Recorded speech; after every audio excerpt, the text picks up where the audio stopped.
pallet needs. Get in touch now on 01709 585 646 to discuss your pallet requirements.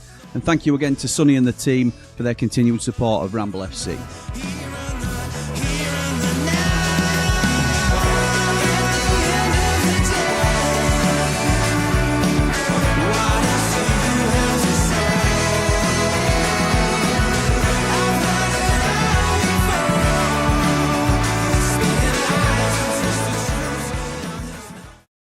To lose. What is happening, people, and welcome back to the Ramble Football Club. My name is Jimmy, and this is your watch along for Albania, the mighty Albania versus England. Can you name me any players in that lineup for Albania? Because I honestly can't. I put Armando Broja, who Jord just had to remind me of his name, on the thumbnail, and he's out injured. Of course he is. It's a regular occurrence for his career. So tonight, you can see a much changed England lineup. That we don't think that is how they'll line up. Obviously, as per Jord, will talk you through the lineup, but it looks like a 4-2-3-1 from what we're thinking. I'll let the man on the mic talk you through that. Welcoming in, it's Jord Motson. Jord Motson, the man on the mic, painting the match with a sound so right. Sheffield's pride, every fan can see. He's the voice of the Blades, their melody. Jordy boy, how's it going, pal? I'm good, mate. How are you? Yes, I'm very well, thank you. I'm very well. I'm still trying to get used to Thomas Tuchel not in a baseball cap because he has to be a bit more professional these days, doesn't he? Now he's England national team coach, but he can't. At least he don't wear a baseball cap with his ears tucked in. I know. Well, oh my door. Why? I've got flashbacks to that. Then, yeah, he's doing a good job though, mate. You can't say any other, can you? No, I'm happy. Well, I weren't happy that he was the manager coming in. Never been. Were you against it? Were you against his appointment? Yeah, I've never been a massive fan of him, if I'm totally honest. But yeah, we've not really played anyone, of a challenging team, have we? Recently? No, and that is the argument that comes back against this England team, isn't it? Sorry, mate, go on. You can only play what's in front of you, and he's getting a formation together that seems to be clicking and gelling, and we're scoring goals, not conceding out. So it's a good place to start in it, and everyone seems to be buying into it. The players seem to be looking like they're enjoying themselves again. So I'm quite happy with him. It is, mate. What did you think the other night? Because obviously we were watching the game, sort of, in between talking about Sunday roasts and biscuits. We were watching the game, and he brought on a load of finishers, as they're now being called. It's a very trendy way of talking about it, isn't it? Rugby have talked about it for a while. Man Mountains first spoke about it on Rambo. What did you think to that? Sort of, he's using much more of the squad now, isn't he? In terms of trying to bring some of those younger players. I say younger players. Jordan Henderson were part of that bomb squad that they're talking about coming on. Yeah, but what do you think to the way he's managing the group? Well, it's like, probably under Southgate, even when Bellingham's not performing at his best, he'd have been in the team no matter what. And True.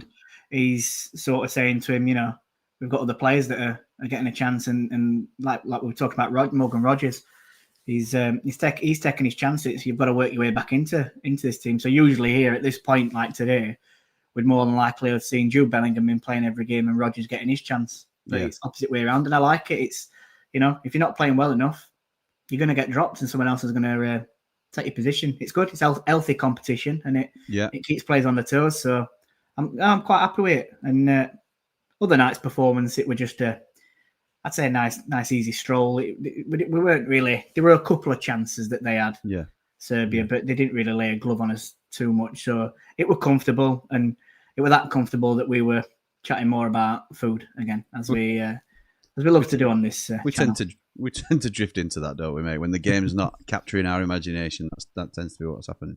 So thank you to everybody that's joined us tonight. Jord, what you been up to this weekend? Oh no. Not much yesterday, but then been out at ears lowered this morning, and then been out for a Sunday dinner, and now I'm absolutely stuffed. What you had? Sunday dinner. Everything like. Yeah, everything beef. Yeah, the lot. It was nice, really, really nice. First time we've been. It was Red Line up Grenoside in Sheffield, and I'd definitely go back. Definitely go back again. Nice one, mate. That's good. It's good to get the recommendations right here on the Ramble Football Club. Okay, so let's talk us through the teams then, mate. Firstly, we'll go for the easy one first. How do we think the three Lions are going to line up tonight? Well, there's two ways. I don't think it's 4-3-3. That is, and I definitely don't think Dan Burns playing. That'll update itself. Hopefully, it's not something that we control. So so I think we're either playing a 4-2-3-1 or a 4-1-4-1, which is sort of been tinkering with. So we've got Dean Henderson in goal, Jarrell Quansah at right back, John Stones and Dan Burn at centre half, and Nico O'Reilly at left back. Who did all right other night, didn't he? Yeah, did. Yeah. Steady performance, wasn't it? And obviously he's doing all right for Man City, so it's good to see that. Hopefully, he can make that his place. Because we were saying on football therapy the other day that we've not really had a left back that's sort of been as good as what Ashley Cole has been. It's hard to be as good as Ashley Cole. Big shoes to fill, in it. Yeah, if we can get someone who's 75% of that, then I think we'll all be happy. So he's got a chance, and he's starting again tonight. So it's good to see. I've got down that it's two centre defensive mids, Adam Wharton and Declan Rice. Yeah, I'd agree with Three that. in front of that on the right is Abarichi Eze, Jude Bellingham down the centre, Jared Bowen at left, and Harry Kane up top. I don't know if I think Eze might be on left, but we'll see. Every chance. Yeah. They might switch as well in they games, could do. So it might be alternate anyway. They could do. Nice one, Jord. Thank you for that. Yeah, I agree. I think that's how we'll set up 4-2-3-1. Talk me through this Albania team that I know you know so well. You know, for a change, I thought you might have been able to talk us. Actually, this is true story. Actually, I've got like a little bit of it's not an ulcer, but when it's on your tongue when it throbs on the side of your tongue. So I can't talk that much tonight. So I'm going to let you take the Albania team. I would have taken it off you because I know them all, but I'll let you talk through them as well. Thanks, mate. Really, really appreciate that. So I've got same as what we've got on here. It's a 4-3-3. We've got Thomas Strakosha in goal of AEK Athens. Yep. We've got Elside Hisaj of Lazio at right back. Ardian Ismagil of Torino at centre half with Berat Jimisite of Atalanta at the other centre half, and at left back it's Nasser Elige of Dinamo Tirana, who play in the Albanian league. Dinamo Tirana, never heard of them. Well, the three midfielders on the right hand side of that is Kazim I think it's Lache or Risaspor, who I believe plays with Ivo Gerbic. Oh, nice. I think. Nice. Legend Ivo Gerbic. He plays for Risaspor, so yeah, that's Gerbic's teammate. Love that. The centre mid is Christian Aslani of Torino. And the other centre mid next to him on the left hand side is Yilba Ramadani of Lecce. Nice. And now we go to the front three. On the right hand side, it's Nadim Bajrami, who plays for Rangers.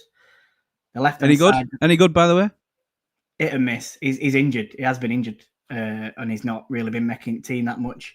Okay. I think it's probably been a bit more a disappointment. He's not really took his chance at Rangers. So I think on his day he can cause trouble. Yeah. But it's just finding that bit of form from him, really. Okay, mate. The left-hand side of that is Arba Hoxha of Dinamo Zagreb. And down the centre is Murto Ozune of Austin FC in America. Nice, mate. That is some good research. And knowing these players as well as you do, a bit like we did with the England side, do you think this will be the formation that they play?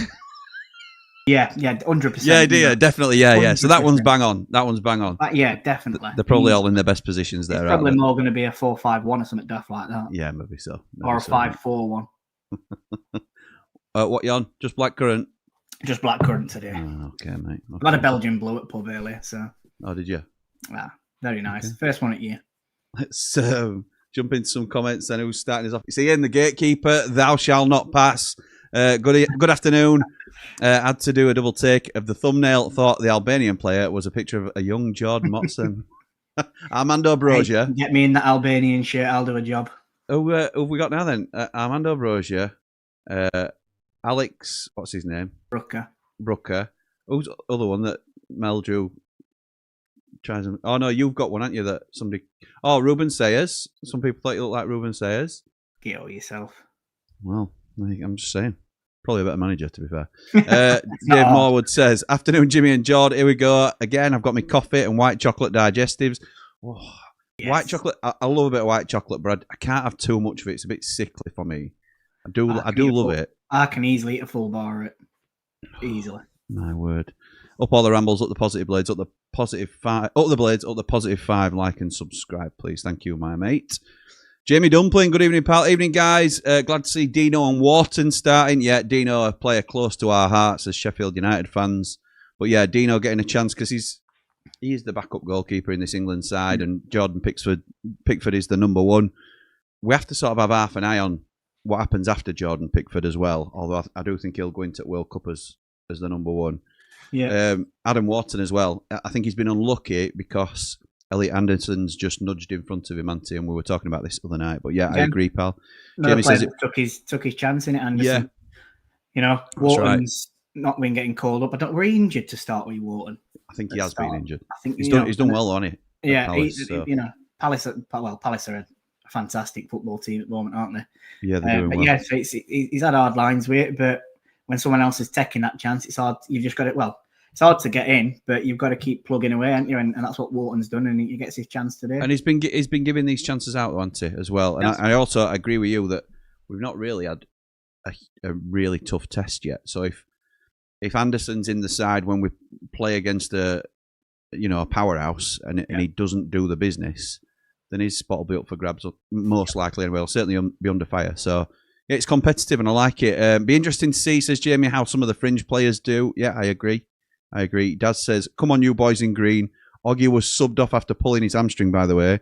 Parrott hat-trick, 5 goals in 2 games. We've just been talking about this before we came out with Jord. Do you want to discuss this one briefly?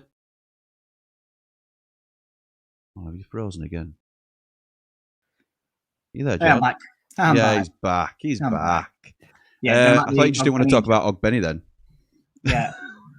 What's gone off with Ireland? It's better off not to say it because Meldrew will get face on.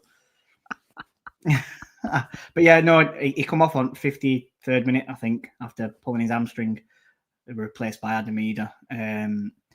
So yeah, it's. I think he'll definitely be a doubt for. He'll be out, won't he?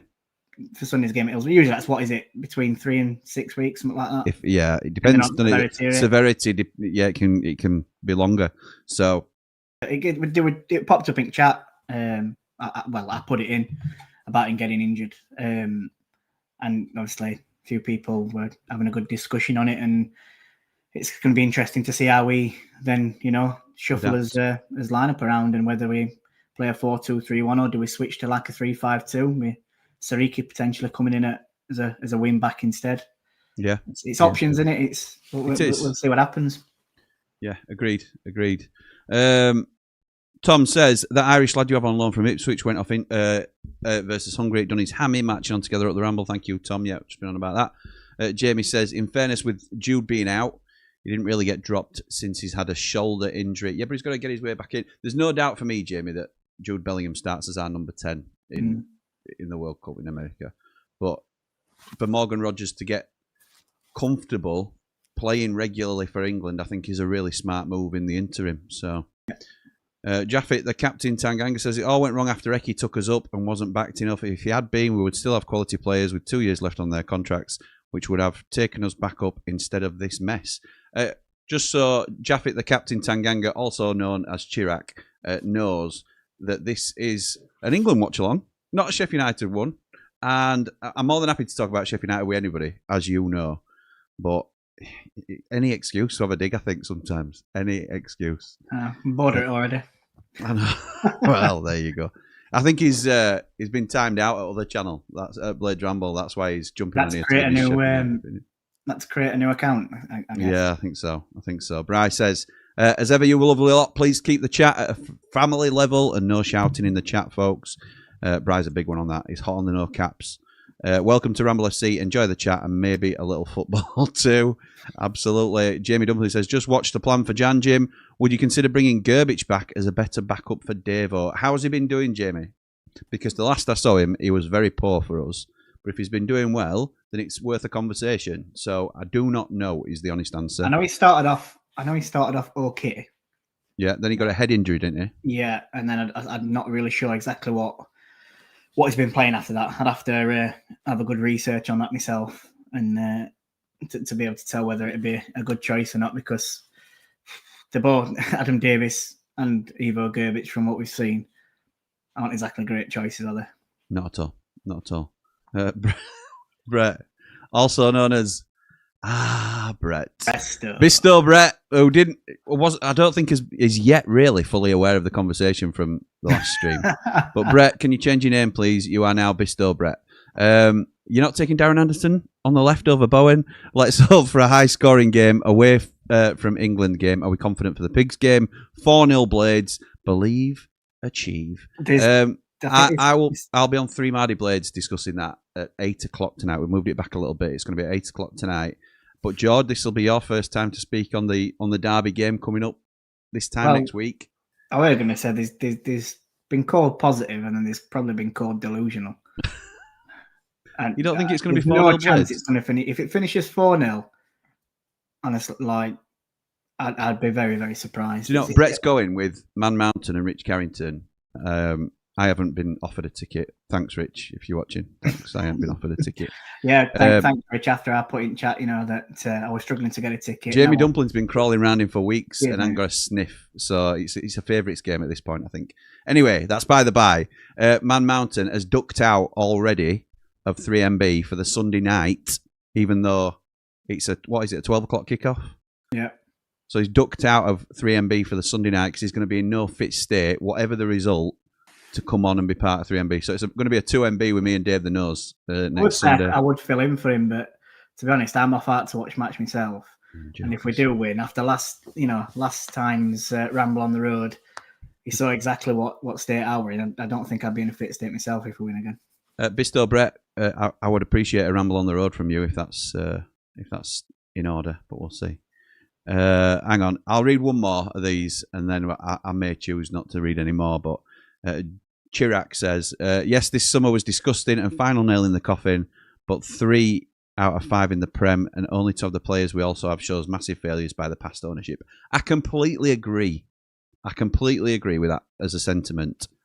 But why are you so angry about it right now this second?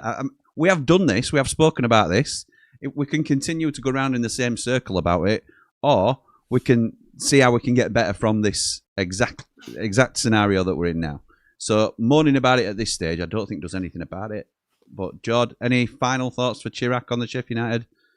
Thanks for joining, mate. Evening, lad, says Carl.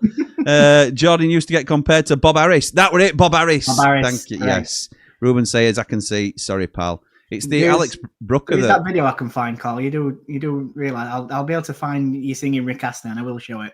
Yeah, well, it's the Alex Brooker one that tickles me every time. I think Bob Harris is honestly. I think an absolute dead ringer for Bob Harris. Bang names in. Brian says, Bisto Brett. Louis says, evening, gents. Slowing the pace of my weekend down nicely with this, thank you. Jord, agree with you in the chat completely. Ogbenny's still better than no one. Gives us more to think about for the Sty now. Yeah. And Kev says, hi all. Would you consider Heskey from Man City on loan in January? We have good loan signings from this club. Which Heskey? There's 2 Heskies at Man City. Which one are you talking about? Because I almost put one of them in the plan for Jan. So there's I don't know which name for me. Don't know which name the his first name, but there's one. I put England under 17 highlights on against South Korea last night before I went to bed. Just have a quick look at how they were doing, because I'd obviously heard about this Heskey, and he were a winger. And he there's a winger and a striker, isn't there? Well, it's the winger that I was looking at, and he's absolutely rapid and looks very skillful. All right, he's playing against 17-year-old lads, so he's not played a senior game, but he definitely looks a talent. 100%. He's got confidence as well to burn, to just get ball down and run at a man. Jaden, I think. It's Jaden. There's Jaden and Regan.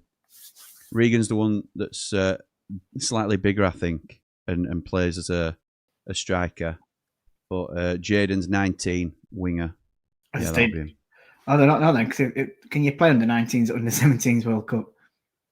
Well, yes. It's a really weird... Is it that way, same as under 21s, you get 3 over age? It's something like, it's something like you've got an 18-month window or something like that, where you can still, under 21s have had like 23-year-old players playing for him in certain tournaments. I don't understand how it works. I'm guessing it's if through the qualifiers, when the qualifiers start, if they are 17 years of age, then, and you know, like I said, he'll play in qualifiers, but then by the time the World Cups come around, they're then he's 19-year-old, so he might have been 17 and a half when he played qualifiers, so that he can still play. Might be something like that. Jamie says it's Heskey time. Those who know. I think this is Jamie trying to look like he's known for a long time about Heskey. What I will say to that is, what he really means is those who have played the new Football Manager know what he's about and what Football Manager rate him to be. Jord's just seen him through under-17s. Nobody were mentioning him like 3 weeks ago. So, Jamie, come on. Can't kid a kidder. I would blag it if I could as well, but we didn't know much about him, did we? I knew that both Heskey boys were at Man City. Didn't know anything about how they played. So, that's about it, to be fair. Take the armbands off, Tanganga, says Dave. Go on, Jord. Sorry, what you said. No, I was laughing. Laughing about with Jamie with Heskey. He's a God loves a trier. Yes, the winger Jaden. Right, thank you, mate. Chirac says I would consider Pep's granny from Man City at this point. Never mind Heskey. Yeah, possibly. Fraser says it was Regan Heskey, the striker. Interesting. So again, we've got to split, haven't we? Got to split. So Jamie Dumpling, he's the one who knows. Those who know actually know which brother we're on about. World Cup under-17s. Just load up Football Manager, Jamie, and tell us which one we mean. It is. It'll be Jaden, I think. But Fraser, there are both Heskey boys at Man City. I always remember. When did England play? When I was younger, right? Thursday. And now Jamie's sending me Heskey, the best player in FIFA. Best football player in FIFA. He's sending me videos of him. FIFA. This is what I mean. You can't scout on FIFA, Jamie. No, I think it's just that headline. I'm guessing it must mean FIFA World Cup. It's probably due to say. Right, okay. I haven't looked at it yet because I'm trying to find. I always remember my dad talking about Emil Heskey. And when I was younger, when he first started taking me to games, I was like, I don't get it about Heskey. He's so frustrating, blah, blah, blah, all this sort of thing. Because he weren't a regular goal scorer at that point. Yeah. And that's when my dad started properly teaching me about what to look for in a player. He was like, imagine you're a centre-half. Watch what he does here. And he were an absolute nightmare. Not only just when he was in the one-on-ones, but also taking his man away from the play. Loads of clever little things that he were doing that no really gets... It does these days because things get analysed a lot deeper than they did. But that's when he's one of the players that I remember sort of changed a little bit how I thought about football. So, and that was thanks to my dad pointing it out to me, really. So, because I used to slate Emil Heskey, why is he not scoring there? Because all I could see when I was a kid was, why isn't he, why isn't he finishing that chance? Or why isn't he doing this, that, or other? And there's more to it than that. So much more Regan to it. Heskey. Oh, is it Regan? Regan, yeah. Right, there you go. 17-year-old that was scoring for England. I think he scored 4 or 5. I think it's 4 in under-17s tournament. So he must be up there with top scorers as well. Interesting. That must mean Jaden's not with 17s then. That would make more sense, wouldn't it? Well, if he's 19-year-old, there's going to be under-19s in it or he just looks smaller than other. But again, I don't know a lot about him, and I'm not unlike Jamie. I'm not going to pretend I know a lot about him either. So, Paolo says FM stream soon, Jim. Do you know what I was? So I were in taxi more or less. Well, for a lot of the day on Friday, and then most of the day yesterday. And then I've been editing today, and I've been trying to work out when I can get a bit of time in to do a Football Manager stream.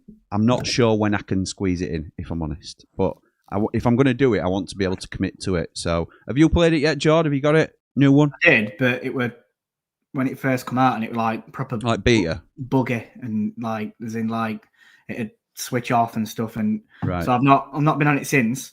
But Carl's told me that it's all updated and it seems to be running a lot smoother.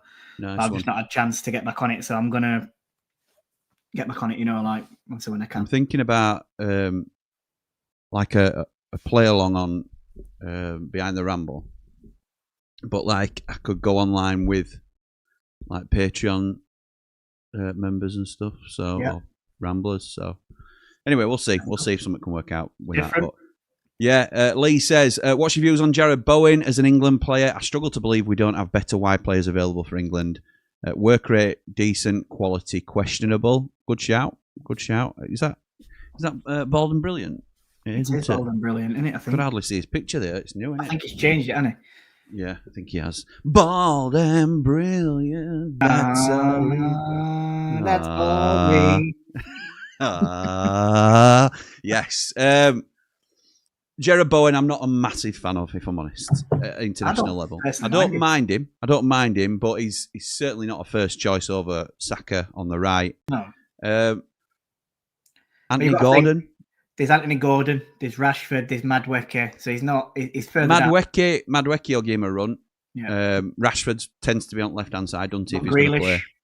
Grealish is probably more on the left hand side, but wingers I always think can be interchangeable. You've even got Bowen on left today, haven't you? Matt, as a possible, it could be on left, it could be on right. So yeah, it's hang on, I've just spotted something.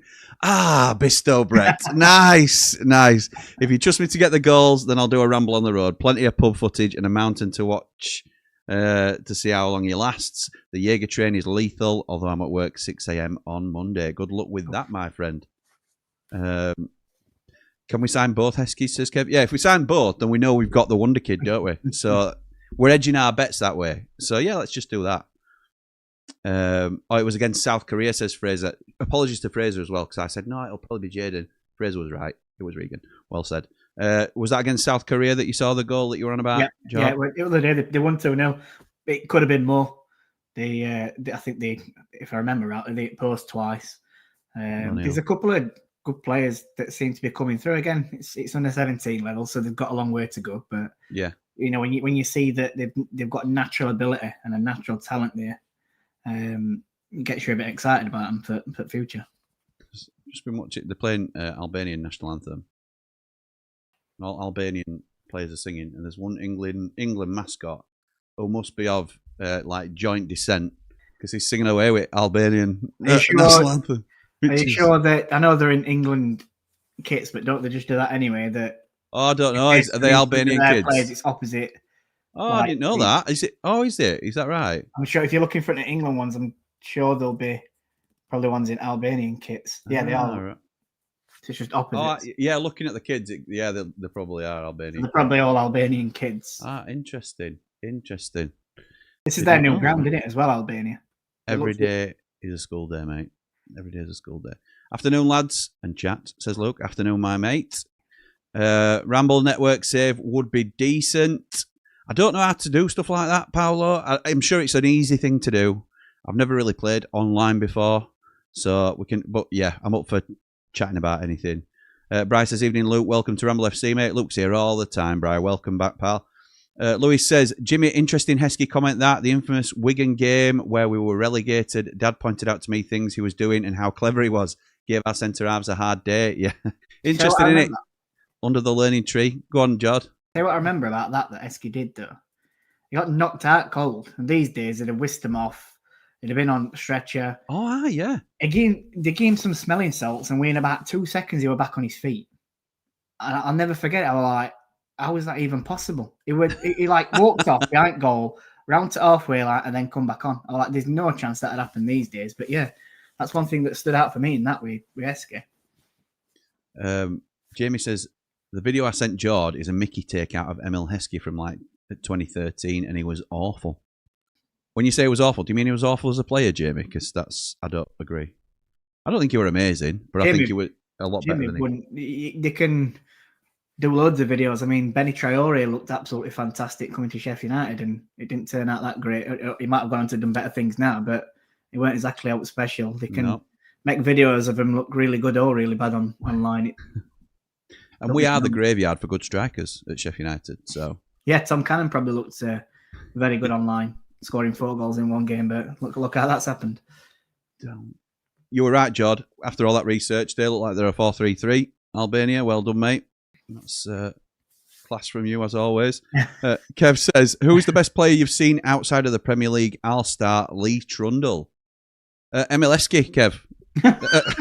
No, I'm kidding. I'm going to joke and say Lionel Messi, but he don't mean that, does he? It means who's not. I think he means UK-based or English-based. Say again? Eleman and I. He played in Championship for us, didn't he? So outside the Premier League.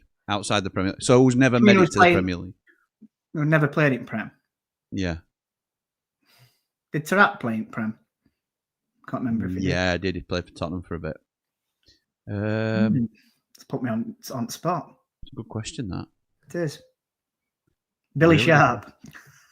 Might have played in Prem, but didn't do much. No. That is, we've kicked off, by the way. Yeah. That's a tough question, that, especially to put you on the spot. Because usually everybody gets, even if it's later on, they'll get a sniff in Prem because there'll be teams that are desperate. Yeah. And just want a spark. Chance. Oh, Lee Trundle's not a bad shout. I mean, England corner. I can't think off the top of my head. It's too. I'd have to go back searching things and oh yeah, I remember them. That stumped me. That it has me. Kev, brilliant question. Lee Trundle's a great shout, by the way. It is a good shout. But it doesn't jump out at me as oh yeah, amazing shout. But then I don't know how many players fall into the criteria, and he were a good player. So right, here come England. Bellingham. Yeah, plays it across the Declan Rice. Essentially, looks to go back to Bellingham. He plays it all the way across, and it goes out for a goal kick. Rubbish Bellingham, get him off. Prefer Morgan Rogers. Yeah, Daz says, Jord, will you be going with your lovely partner next week to the game? I refuse to take our lass to a game, as the last time we got relegated. Them women are bad luck, I tell thee. Are you going with Mrs. I'm going with him because she's a pig. Yes, that's right. So you're going to pub to watch it, didn't you, sir? Yeah, I'm going to wild card on Exo Road, and then if we win, probably head down to Club Hotel. Is she going with you, or is she's going with a game? She's got a season ticket, and she goes with her mum every week, so they'll be going down again on their own. So disappointed. Mark Meldrew says, evening lads, just had a banging Sunday roast. What's this evening's topic then? Bisto. We'll come to him, mate. Don't you worry about that. Heard the new football manager is awful, says Jamie Dumpling. Well, you might find out on Behind the Ramble soon. Paul, the Man Mountain, says the two singers look like the lads off the Macarena video. Yeah, we missed them, but yeah, they did actually. Thinking about it, yeah. Class. Bit of a throwback for the oldies. I know, Jim, that's why I said hello to Luke. Okay. Evening all, says Tom Not From. Evening, mate. No, I mean, Heskey was awful on the game. All right, okay. Evening, Bryce, says Luke. And Ian says, Jamie just lives in a virtual world. Yes, he does. Tom says, I do like Albania's stadium, the Arena Combattere. Combattere. Very cool design. Yeah, it is. I've seen it on the internet. It's a nice new ground that they've had built. It looks very well. Paolo says, crazy thing is, Ndiaye looks even better now he's in the Prem, getting better every game. He will go. I would be very surprised if City, Tottenham or Arsenal, that sort of level into it for me. They'll eventually come in for Everton. Obviously, they were after him before Marseille. Well, when Marseille were wanting him, but he were going to Marseille purely because it was his own town club. And he got blackmailed. Say again. And he got blackmailed. But anyway, and he got blackmailed. But they knew they were onto a winner, Everton. That's why they obviously went back in with him. They're happy to pay £20 million. He's easily going to be a £60 to £80 million player, isn't he? Easily. Yeah. Yeah, 100%. They're on about a £50 million fee at the moment, aren't they? Somebody like Newcastle, if they're really going to kick on, that'd be a really good signing for them. Yep. Carl says, it's okay, lads, you're playing us next. Charity FC will strike again. That's the shot. It's just saved back keeper. Good chance for England. It's okay, lads, you're playing us. Charity next. No. Charity FC next. Incoming. You're joking, me. No, we're the worst. No, we're the worst. It'll probably end up a boring 0-0 draw. Ian says, Kev, I'd go for Paul Coots. That's another good shout. Maybe slightly biased. Paul Coots, very Mark good Duffy player. then. Oh, Mark Duffy. Mark Duffy's a great... Did Mark Duffy ever play in Prem? Not I can remember. I always thought he was an EFL player. Yeah, I think he is. When we went up, that's when he had that contract dispute. Yeah, and he never played for us in Prem. I know that, but you're right, I think. We were at Birmingham, weren't he? Is Mark Duffy a better player than Lee Trundle? Probably. I don't know. I did really like Lee Trundle personally. Yeah, I he thought had it a lot was of very skill, good. didn't he? A lot of skill. Well, we got a corner to Albania. Oh my goodness. James Coppinger always seem to do well, says Rich. That's not a bad shout, especially at lower leagues. Coppinger were a great player, like Doncaster legend, weren't he? So, Meldrew, you're asking what the topic is. At the moment, Kev's put out a brilliant topic. Who is the best player you've ever seen that never made it to the Premier League? Jamie Curitan could be another shout. And we're talking about like domestic players, obviously, because I was going to say Lionel Messi, but Corner swung and it's headed clear by England. Albania come all the way back to halfway line and all the way back to the keeper. so far the shouts are Lee Trundle. You've gone with Mark Duffy, and Ian's gone with Paul Coots. It's probably me being biased as well, going with Duffy there, but it's just one easy that one to come to me. Yeah. And we're talking about, when we say Prem, I think we're talking about top flight, aren't we? So if Mountain again wants to come in with Steve Bull, then that probably don't count, does it? So Ian, good shout. Never gave the ball away. He never did, Kev. He never did give the ball away. How was the Sunday roast, Jord? Says Mark Meldrew. Excellent. Thank you very much. Surprised you weren't there, you two. Oh, friends.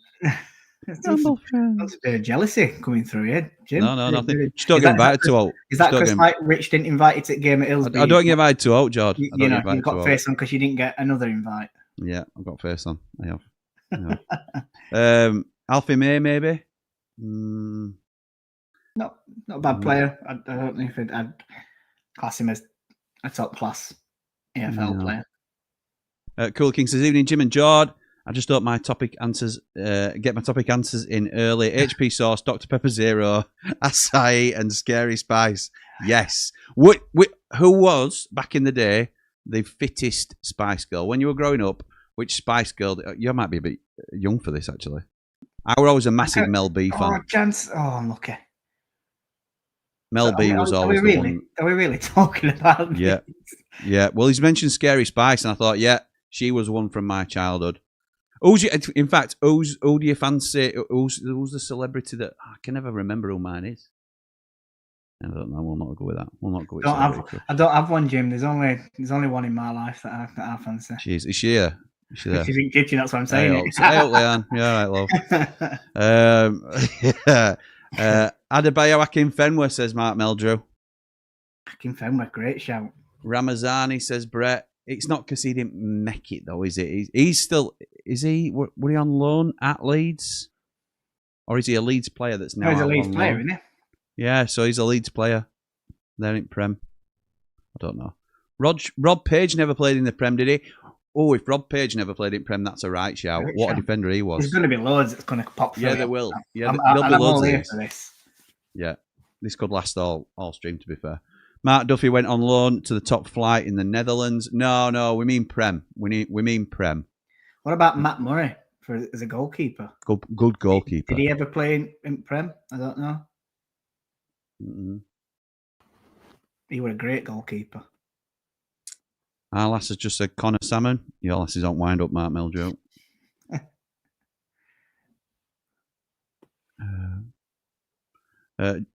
Chirac says, yes, you're correct, brother Jimmy. All my accounts are blocked on the Ramble. Great work, Bri and Ian. Great work.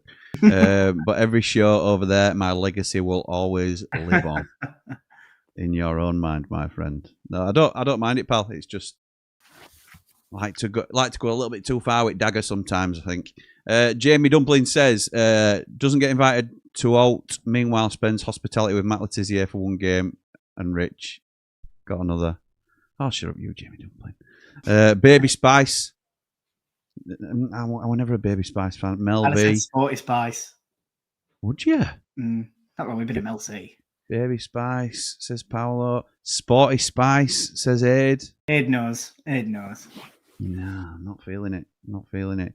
Can't think of Mel B without thinking of Bo Selector. It's a bit of a turn off. Yeah, fair. 100%. Steve Bull's a shout, lads. Never played in the Premier League. That's what I'm saying. If they played in Division 1 rather than the Premier League, when it was the top flight, we're saying, Lewis, I think, basically. Lee says, not played in the Prem, but not exactly an answer to the question. I saw Brazil play England at Wembley in 2000. They had Cafu, Rivaldo, Roberto Carlos, Alder, etc. We had Wise and Keon scraped a 1-1. Interesting. Ball selector. Was it? I don't think it were a growl, was it? More of a. Yeah, I'm going to say that's how I'd have heard it anyway. Jack Lester was quality. Never played in the top flight. Yes. Good shout, Lewis. Lester. Good shout. Higdon. No thanks, Fraser. The legend that is Robin Friday. Robin Friday. Leon Britton was a player on his day. Did he play in top flight for Swansea? Pistol Brett? It didn't work out for us, did it, when he were at us? No, he didn't. I thought we got a real gem of a player and all when we signed him. Ian says, Sporty Spice then, and even more so now. Do not get this Ian at all. knows. Ian knows. Do not get that. Rice says, Chris Morgan played it Prem for us famously because he got done he gave a penalty away for intent to foul. I'm still not over Another that. one, though. What about when Tevez come near him, he absolutely ragged him to the floor? That was brilliant. I love Chris Morgan. Brett's favourite player, Bissell Brett's favourite player. Mark Meldew says, couldn't work out how to type it. Bryce says, Mel C is the biz. I am shocked at the Mel C loving, to be honest. Richard Sneaks was class for West Brom. Not sure he ever played top flight. That's not a bad shout either. Cooler King says, look him up, Jim. Legendary lower league player. Robin Friday. I'll have a look at him, mate. I'll have a look. Ian says, and she was the only one that could actually sing. Oh, harsh, but yeah, fair. Probably true. Yeah, fair. Still wouldn't mind being a penny behind them all. Let's have a look then. How's the game going, Jord? Same as the other night. Can we think of some more topics to speak about? It's slow and casual. I don't expect too much. Like I said the other night, I didn't expect too much out of that game, and I certainly don't expect too much out of this game. As we speak, ball's played up at top to Declan Rice on the left-hand side. It's tackled by, I'm just looking for the number what I've got, Ramadani, and it's a corner kick to England. Paul Friday, the greatest footballer you never saw. Interesting. It says he took drugs pre-match and pooed in Liverpool icon's bag. That's just the headline in the Wales Online. It sounds like a legend already, to be honest. For the pooing antics, obviously, rather than anything else. Yeah, never heard of him, to be honest. Robin Friday was a beast, says Dave Morwood. There you go. I'd marry Mel C, says Brian. Okay. Oh, it's a foul. Walton played corner and it ran out of swing around to the penalty spot, and John Stones were having push. I think it were with Lachi or someone like that, and it's a foul anyway. Box to Albania. Can't believe nobody's said James McEverley yet. I still have nightmares to this day. It's Jay McEverley. I was going to say I thought it was Jay. So if we don't know his name, then we can't put him as best, can we? But yes, you're right. You're right. I'm proper trying to think of some players. It's hard. Really Parkin. hard. Ledge.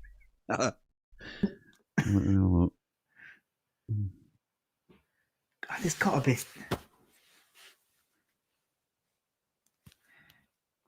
I'm going to have to type it in just to see some names, AFL legends. Never played top division. The Prem.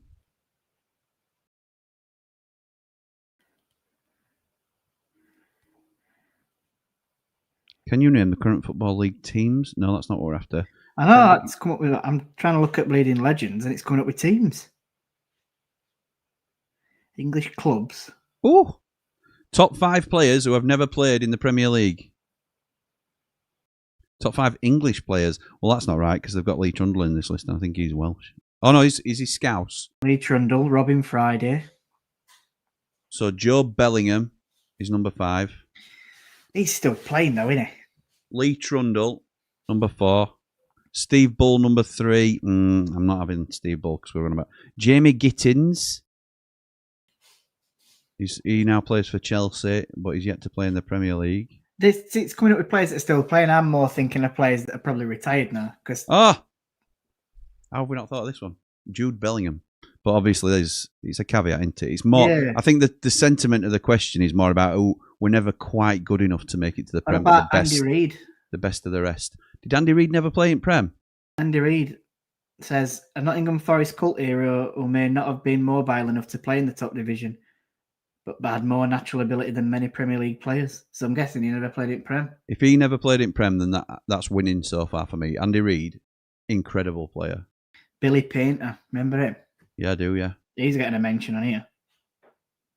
Steve Bull gets a mention. Billy Painter played for us, didn't he? Yeah. Yeah, that class. Very striker. briefly. Absolutely class. Mm-hmm. Jeff Horsfield. Oh, no, he played in Prem, didn't he? He played in Prem. Interesting, mate. It's a great topic. It could go on all night. Yeah, it is. Let's have a look. Oh, there's some more stuff. It's gone crazy with Mel B shouts. Mel B. Mel C, sorry. Sam says this will be tight, but I think England will win it. But it'll be a tight game. Luke says yes, Mel C today. Are either of you watching I'm a Celeb tonight? Well, I'm on. Oh, Declan Rice shot on edge of box and look at that. it at ball. Chance again for England. I'm a Celeb tonight. I'm on with 3MB boys at 8. But I will be trying to get off in time to watch that. What time does it start? 9 o'clock? 9, I think, yeah. Yeah, I'll be watching that 100%. After 3 Mardy Blades, obviously. That's what you mean, innit? Yeah. Yeah, that's what you meant. Definitely. Thanks, mate. Bisto Brett says, Jerry or baby. Any other answer is wrong. Mel C has aged like a fine wine, says Aid. Have I missed this Mel C transformation or what? Do you need a picture? Do you need to search I'm doing it now. Oh, England in behind. Harry Kane plays. No, it's not Harry Kane. Sorry, Bowen plays it into the box to Harry Kane, but it's cleared, and it's an Albania throwing on this right hand side. Yeah, she's better now than she was then. That's probably why I more said it. Probably back then, if I were going back to late 90s, early 2000. I mean, I were 6-year-old, so I probably weren't thinking what if you want to be my lover, yeah, it's not for you, is it? No. Lewis says Joe Bellingham for best player. Yes, come on, but let's stick within the confines. I'm staying away from the Spice Girls debate. My missus is too close as well, Jord.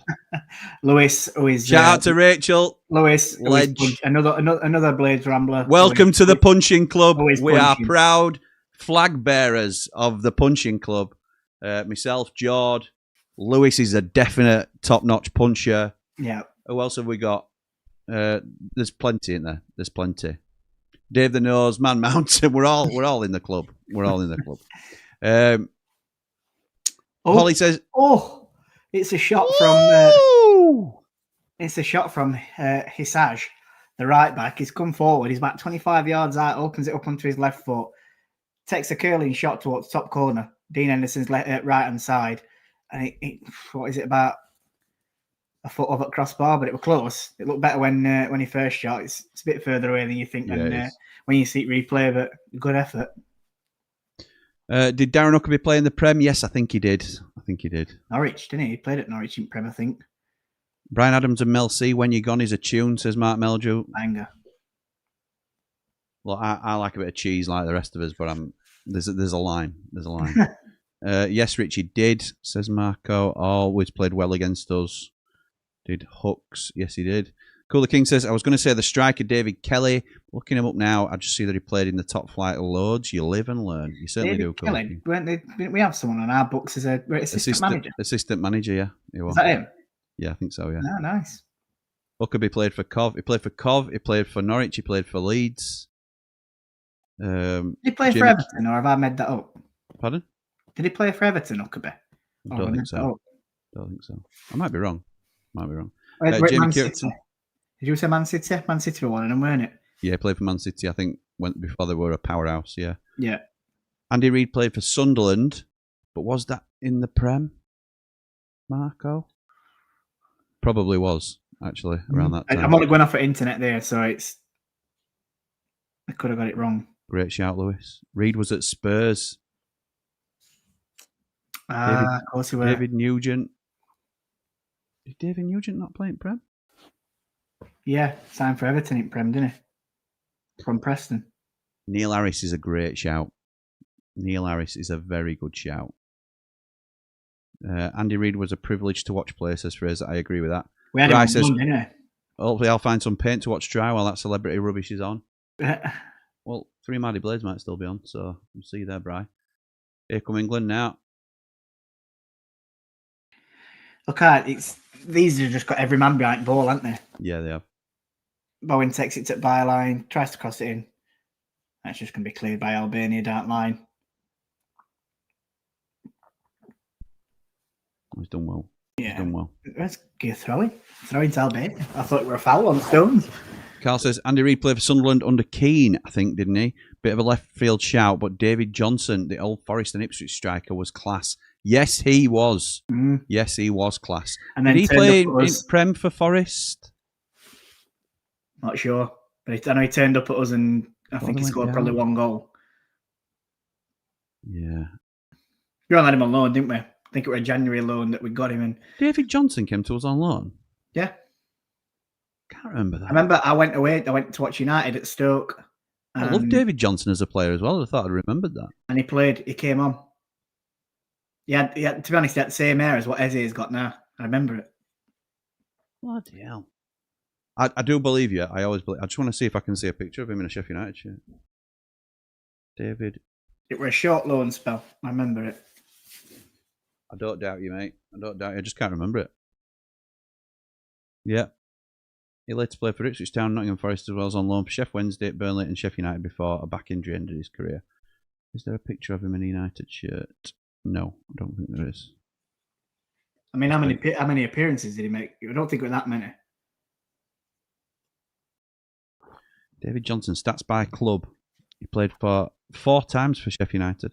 Yeah. And I don't remember any of them. And that was, does it tell you? Yeah. 2005. Yeah. Yeah, I can remember it. I'm sure it was a cold, horrible, wintry day at Stoke. Nice. Can't remember if we lost 1-0. I think it was something like that. Louis says, as Nigel Clough would have said about his nearest and dearest regarding the punching comment, thank you, lads. Rachel will love that. As Nigel Clough would say. Does he mean Brian? I think he means Brian, doesn't he? I think he might. Avril May, not seen you for a while. Hope you're good. Hey up, Ramblers. Good to see Hendo in net. Abab. Oh, that's poor. Do you know, they get it in ball towards Edge Box England. They're just very wasteful at the moment. 22 minutes in, and they're putting press on really well. But then, because they're very compact, they're like trying to. I think they're trying to rush it and push it forward too much instead of just being patient. Wharton's got it. Plays it into John Stones. Plays about 30-yard ball over the top to Eze. It's won by Hisaj. And it's going to be... Is that a throw into England? Yeah, throw into England on this left-hand side near the edge of the box. Bryce says, I turn to you is a banger of a tune. Completely disagree. Vasper Bocchi says, Kev, as we continue to name just the best Sheffield United players never to play in the Premier League. What a legend he was, Vasper Bocchi. Cooler King says, Curitan is still playing in the 10th tier, age 50. Mon chapeau. He's trying to break a record, isn't he? Well, I'm sure he's broken several, to be honest. I don't know if it's a goal-scoring record or it's something. I've seen it. I read it on an headline a couple of weeks back. Can I just say this is the riskiest comment I've ever seen? She clearly does not watch. I must be the only one that's not punching. I tell the missus she's lucky, only typing this because she's out and can't hear it. Mate, that is getting clipped. What I would like, everyone, if anybody knows Brett's missus, would they clip this, please, and send it on? And he will, somebody else, there'll be a ticket available then for Derby, and I will take it. Thank you very much. That works out well for everybody. Jamie Dumpling says, John Stones is drifting to defensive midfield, same place he played when Man City won the treble. Thanks, Jamie, for concentrating on game. I appreciate it. Johnson played for you and the Wendy's, says Cooler King. Didn't David Johnson go to Liverpool? No, I don't think so. Not the same David Johnson. Do you think of Adam Johnson? Which I didn't want to mention his name, but you know. David Oh, Johnson. no, Adam Johnson with Man City. Yeah, Adam Johnson with Man City and Liverpool, weren't he? David Johnson. It's a different. Oh, is it? No, he didn't play for. I don't It's a know what different I'm on David about. Johnson. It's a different David Johnson. Senior career. Yeah, Yeah. ignore that. For some reason, I thought Adam Johnson went to Liverpool. He must have been linked to him at some point. No, Ian's right. There was a David Johnson that went from Ipswich to Liverpool, but that was in 1976. Right. So we're Way talking before about my time, that. we're talking about Brennan's dad, Brennan Johnson's dad. Tony Ford's a good shout. I don't name Ed. David Johnson's debut was Stoke away in Orange HFC loan strip. 0-0 draw. Mark Meldrew, the encyclopedia. That's the one I remember. That's the game that I were at. Lee says Ned Kelly made 35 appearances for us, scoring 6 goals in the 2001 season. They were a striker, weren't he? 6 goals from 35 appearances. Could you imagine him in this day and age? You'd be getting branded the same as Tom Cannon. Yeah, he would. He'd be getting fired. Holly says that was it, Lee. It was a good striker for us. Doesn't sound like it, Rich. Lewis says I did mean Brian Clough. Sorry, lads. Here's a left field one for best players never in the top flight. Pablo Cunago. Oh, good shout. Good shout. Did Pablo Cunago never play in Prem? He were brilliant. Yeah, he was. I went to a game. I think it were 2002, February 7th. Right. Dean Windass scored for United. Yeah. And I can't remember who the player were. I don't know if it was Tonga or I think it might have been Michael Tong. We went 2-0 up and Cunyago got sent off in first half. They come back in second half. Bearing in mind it's my first away game ever. Darren Bent scored an hat-trick, second half hat-trick, and we lost 3-2. Wow. I never wanted to go to another away game ever after that. We're awful. Imagine travelling all that way as a 8-year-old to go 2-0 up for my birthday celebrations and lost 3-2. Babocki's played for Derby in the Prem. Were they in the Prem at that point, Rich? Didn't realise. If you could say one player from this England squad, England 11 at the Blades, who would it be? Good question, Paolo. Who are you taking in this England squad? What, one player to play for us? One player in this England 11. Not the squad, this England 11 that's on the pitch at the minute. So who have we got? We have got... Let's go back to the home lineup. Or away lineup, should I say. So Dean Henderson is always in with a shout. Quansah, no. Byrne, no. Stones, possibly. Nico, no. Bellingham, obviously, possibly. Wharton, class player. Declan Rice, class player. Forward, no. Eze, my dad would probably take Eze, to be honest. Harry Kane. There's 3 players I'd pick right now, if you're going on form as well. And I know you're going to get one, but I'm saying it's between 3. The 3 would be... Give me 3, but I want one. I will, but let me name the 3. Harry Kane would be one, Declan Rice would be one, and Eze would be another. Because 1, we'd be crying out for a striker like Harry Kane. 2, Declan Rice would be that midfielder that we lost in Vinny Souza. So wouldn't John Stones be similar? What, as a centre-half? As a defensive midfielder? I class John Stones as a centre-half, me. I think that's what I would, but he'd definitely do a Reece James job for us. I mean, he'd do a job. Bloody hell, he'd easily do a job. It'd be a Reece James where we play him, and if we wanted to play him up front, he'd be the best striker we got. You got that, and then there's Eze when Gus has been injured, even though he weren't creating masses. He's a match winner, isn't he? Eze. Yeah, Eze is that type of match winner that we'd also need. So it'd have to be a choice between them 3 for me. But I'd probably go for Declan Rice just because I feel like we'd need that big, strong centre midfielder at the moment. Good question, that, Paolo. I'm going Harry Kane. You can't not go for Harry Kane. But we're not creating that much for the strikers, are we? No, but clear-cut chances for them. So I'd rather shore it up in midfield. We've seen how much a miss Vinny Souza's been. He were an absolute Rolls Royce, and I think Declan Rice would be that Rolls Royce that we need. Harry Kane's got 23 in Bundesliga already. He gets 50 in Championship, doesn't he? Not in this United team. Possibly not. Let's have a look. Lee says, "Bab means once a blade, always a blade." Of course it does, Lee. And how have I not seen that? It's so obvious when you put it like that. Marcus Edwards, another good shout. Winger. Isn't he playing in Brentford Burnley now? No, that's you're about the Ipswich. Manuel Benson. That's he's got Marcus Edwards, isn't it? Oh yeah, there is. Yeah, of course there is. That's where I got confused, but I know you mean. Does he mean Carlos Edwards? Well, Marcus Edwards. Marcus, what's his name now? Marcus Stewart, does he mean? Marcus Stewart, he might mean. Who would be a good shout. Marcus Edwards. Sure, Marcus Edwards plays it. He plays in Brentford, doesn't he? He does playing, but there's got to be. It must be Carlos Edwards. No, there's only one in there. Burnley. Marcus Edwards. Anyway, you have to clarify for us, Bri. Lewis says David Johnson played briefly in the Premier League for Ipswich, but quickly, I didn't realise that, found his level and moved back down. He did play on loan for United as well. Short spell, didn't do much, but I think he was finished at that time. Yeah. Interesting. Jay Dizzle says best players never to play in the Prem were George Santos and Patrick Sufo. What a game those two had against West Brom in 06. How old was Jamie Dumpling in 06? It weren't 06 either. No, it weren't. 06. We got promoted in 06 with Danny Webber and all that lot. So it were what year were it? Wait, 2001. I thought 2002.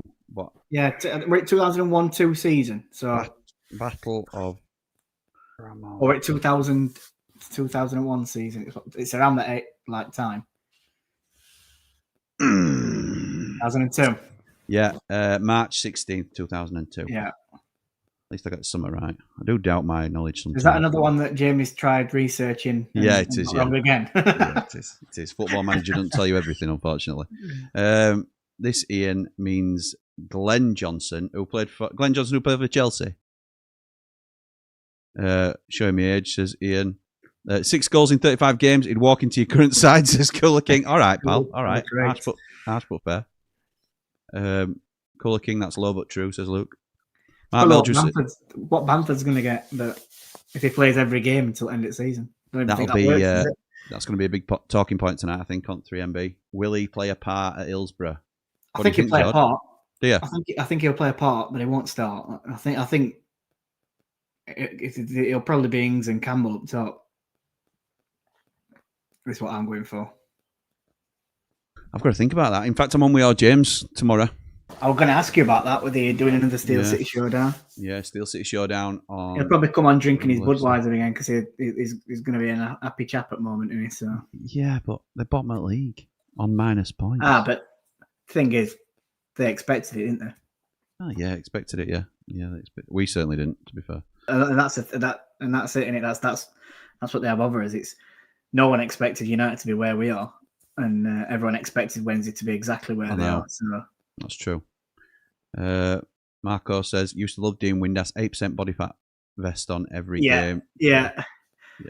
He took that off. He took it when he scored. He took his shirt off, ran towards us, and it said that. I think it might have said 0% body fat when it won against Ipswich. One of his tyres were just covering where it crosses over on 8. That's all it was. Eze says, no, Eze don't say. Kev says Eze is trying too hard to pass, needs to run straight at goal. Don't be criticising Eze now just because he's left Palace, Kev. No, he's a great player, Eze. Lee says, we could have one player from this team, it will be Declan Rice. Lee agrees with me. Really? Wharton for me, says Rich. Remember that Ipswich 3-2 game? Also remember Connor Wickham running the length of the field and scoring against us. Oh, yeah. Billy Painter, says Brett. No, thank you. Wanted Eze when I saw him play against us in one of his first games, says David Morwood. Yeah, so did Andy the Blade.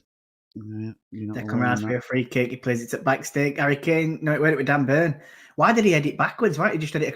So balls come in. He went past it, I think, with his momentum. Right, I say because I thought that were very similar to. Well, not. He's one that he scored for Newcastle in the Champions League were ridiculous. That bend that he got on it, but I think it'd be a perfect. It looked like a perfect header. It was setting up for him to head it back across goal.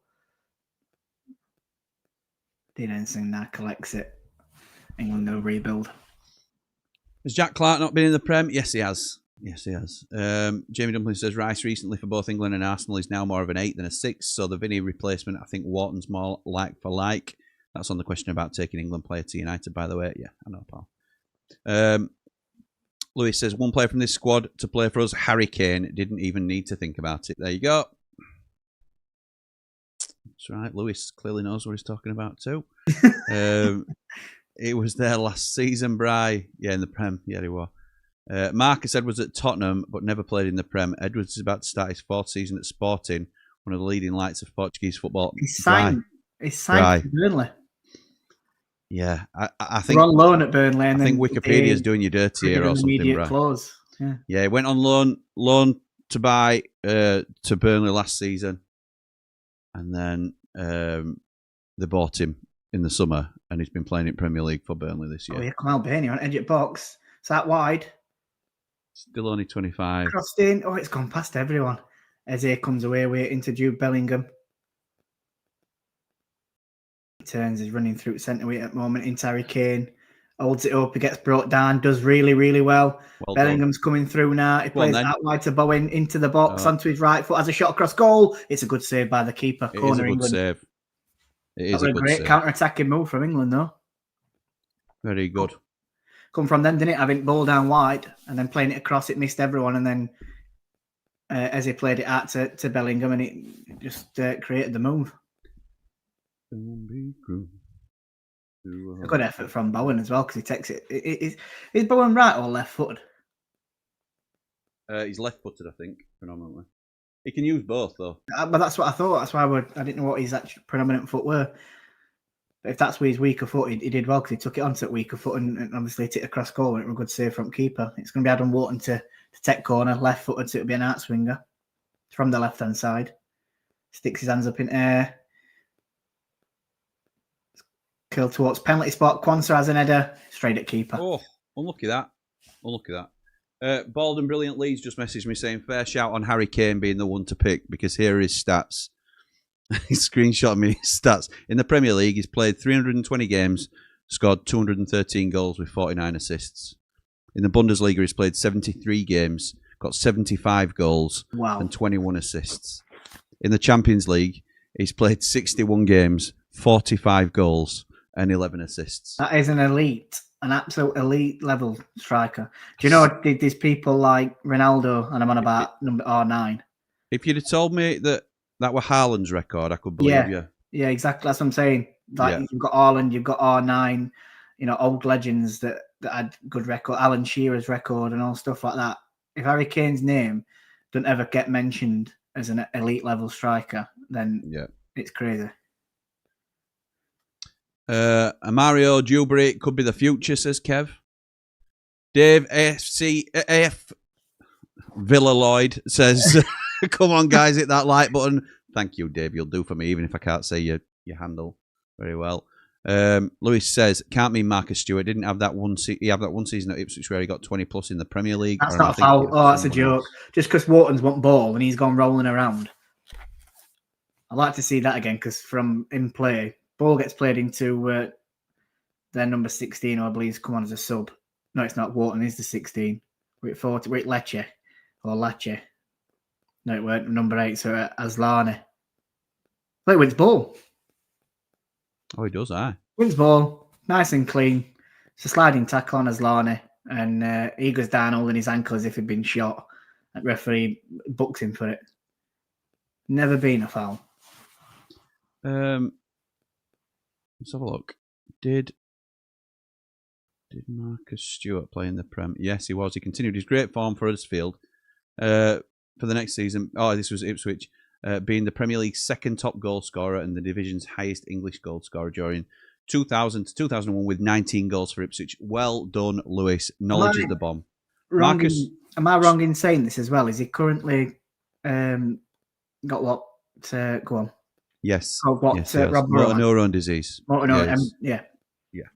He was diagnosed on 8th of September 2022, following 12 months of testing. In May 23, a charity match was held at the MEM, which is the Bristol Rovers ground. home of one of his former clubs, Bristol Rovers, in order to raise money for the MND Foundation.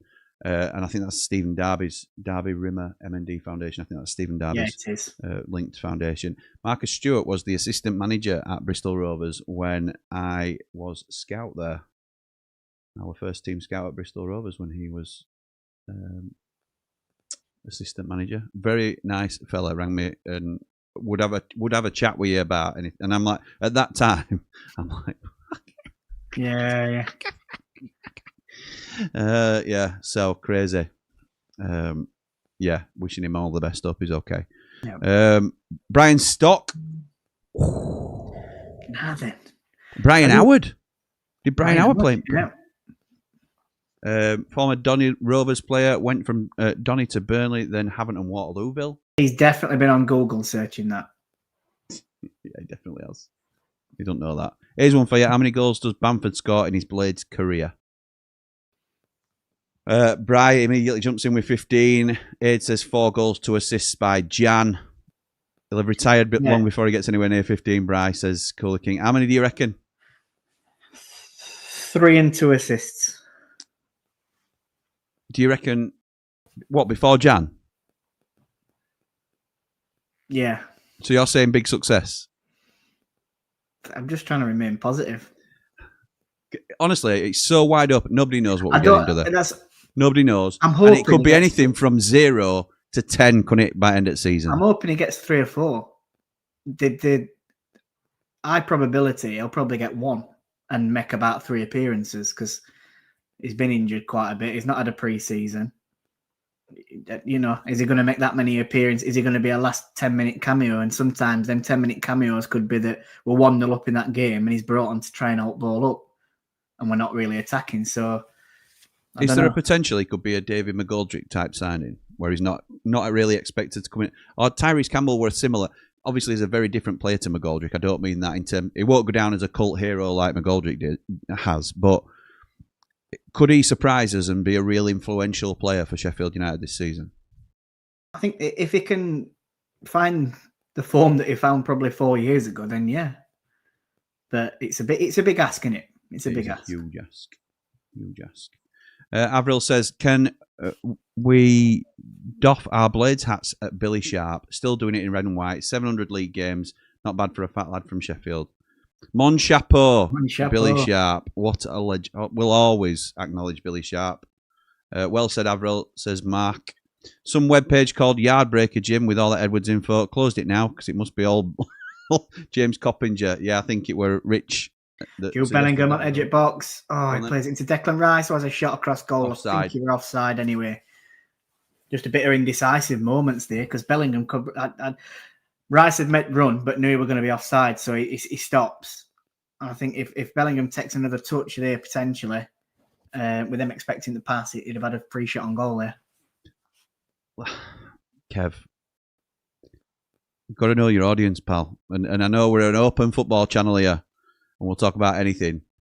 But I reckon Owls and Blades should combine to make a Premier League side. Call them United Sheffield. That's as bad as saying, let's combine Palace and Brighton then and just call them Crystal Albion.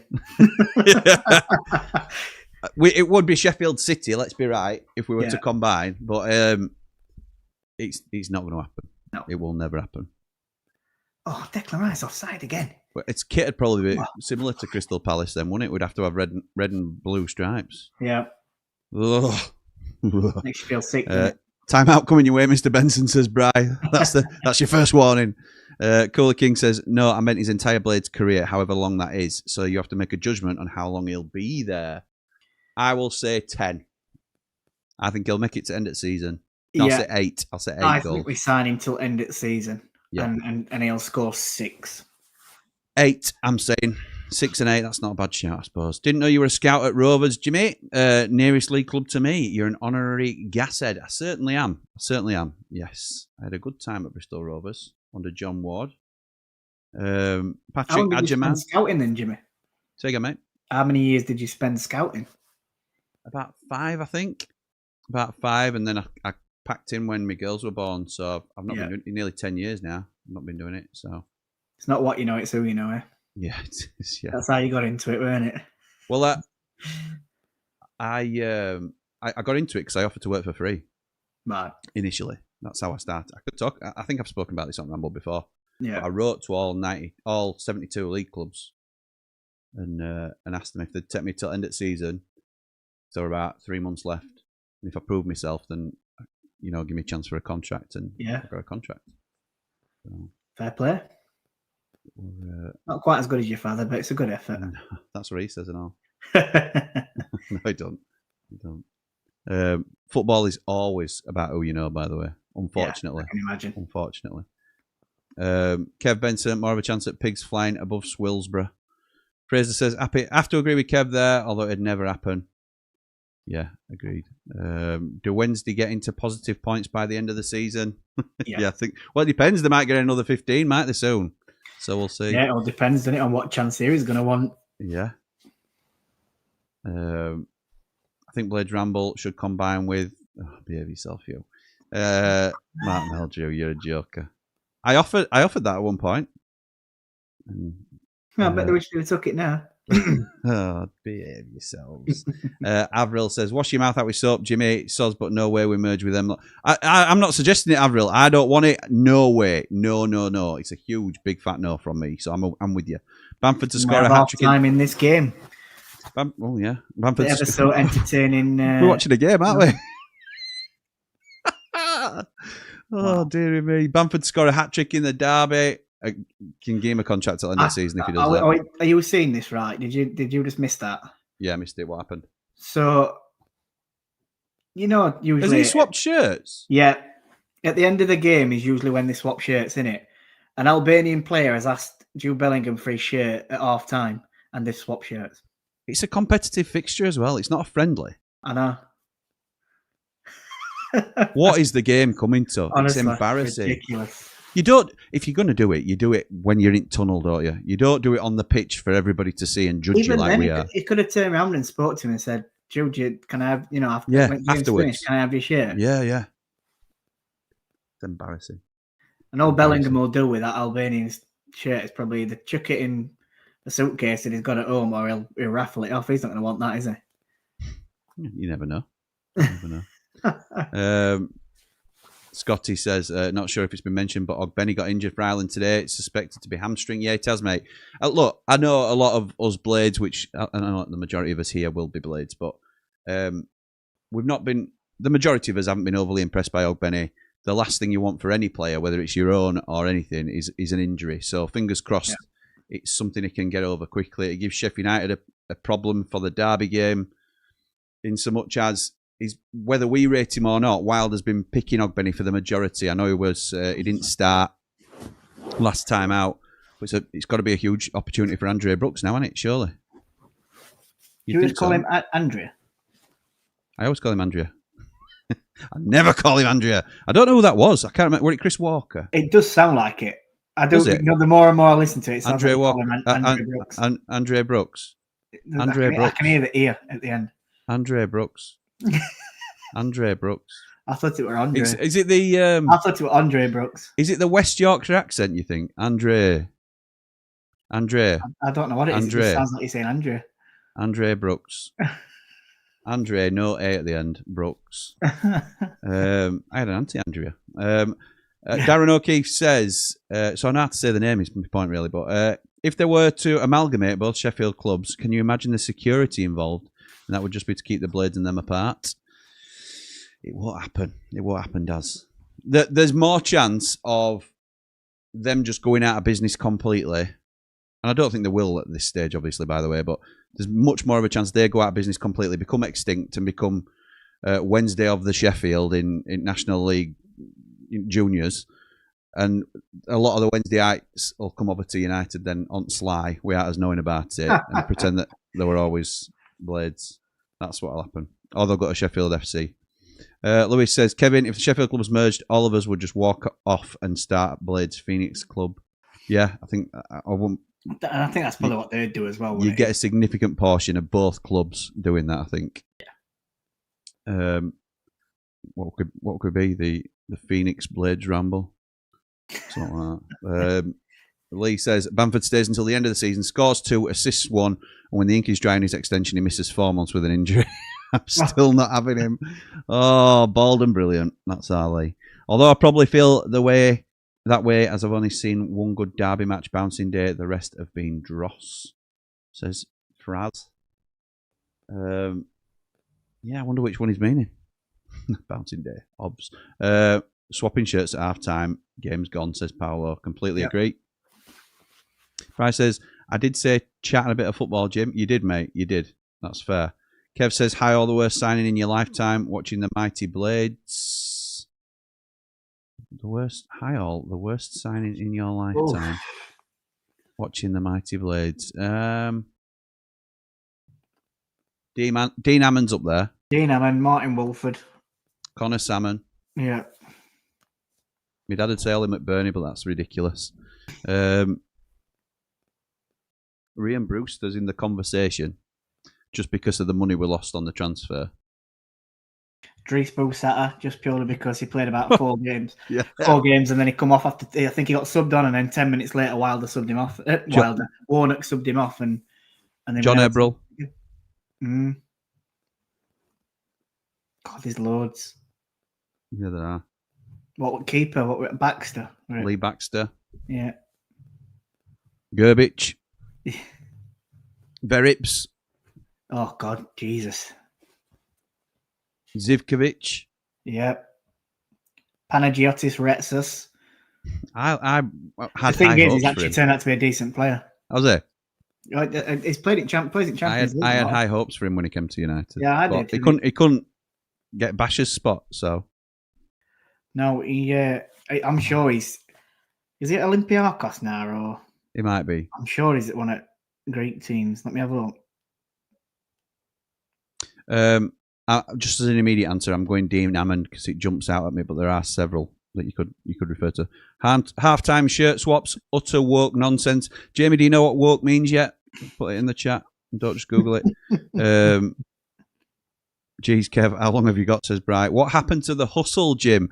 Time constraints, to be honest, Jamie. That was the main thing with it. It might be something that we come back to if people want to see it, but it's hard to put together.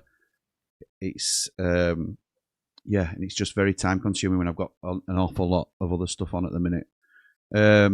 Bryce says, please, more like Phoenix Knights Ramble with mic problems. That's fair. That's fair. Stranger things have happened here with League and Rugby. Would you rather have 2 teams in League One or 1 team in the Prem? Cheers from New Zealand. 2 teams in League One every day of the week. Yeah. It's our team. It's not a shared. It's all team. we know, and it's all we've known for 100 and odd years. And both clubs. I will say this now. Both clubs are better for the rivalry. Yeah. I think it's more enjoyable when you've got somebody that you strongly dislike to go against as well. I don't mean that in terms of the actual derby game. I am dreading it, but I think overall the rivalry adds to the feeling. If it were a one city team, it would be his rivals. It'd be Leeds probably, or Barnsley. It'd be like a distant rivalry. It'd be Barnsley, Rotherham, them sort of sides. Yeah. But it'd be probably Leeds in terms of nearest big hitters. Yeah. I suppose Leeds could then finally say that they've actually got a proper rivalry then. Instead of Harrogate. Yeah. Chris says, not keen on the amalgamate teams topic. It sends shivers down my spine. Can we just talk about crisps or biscuits? Don Goodman was... You talk about crisps. I don't know the make, but we were working in, I think it were Derby the other day. And I went to a local shop, and they got a chicken masala flavoured crisps, Walkers. And then they had these, I don't know what type of make it were, but garlic bread flavour. Honestly, I think they're wrong, them sort of crisp flavours, honestly. It was absolutely to die for. Them garlic bread were unreal. Were it the future? It was the future. My God. I might never see them again, but I'm just happy I tried them that once. I bet they stank them. 100%, because me and Gaffer both had a bag to ourselves, so and then dealing with customers. I felt sorry for our customers after that. Yeah, I know. Yeah, nice. Where are we? Chris Garland, followed by Max Slow.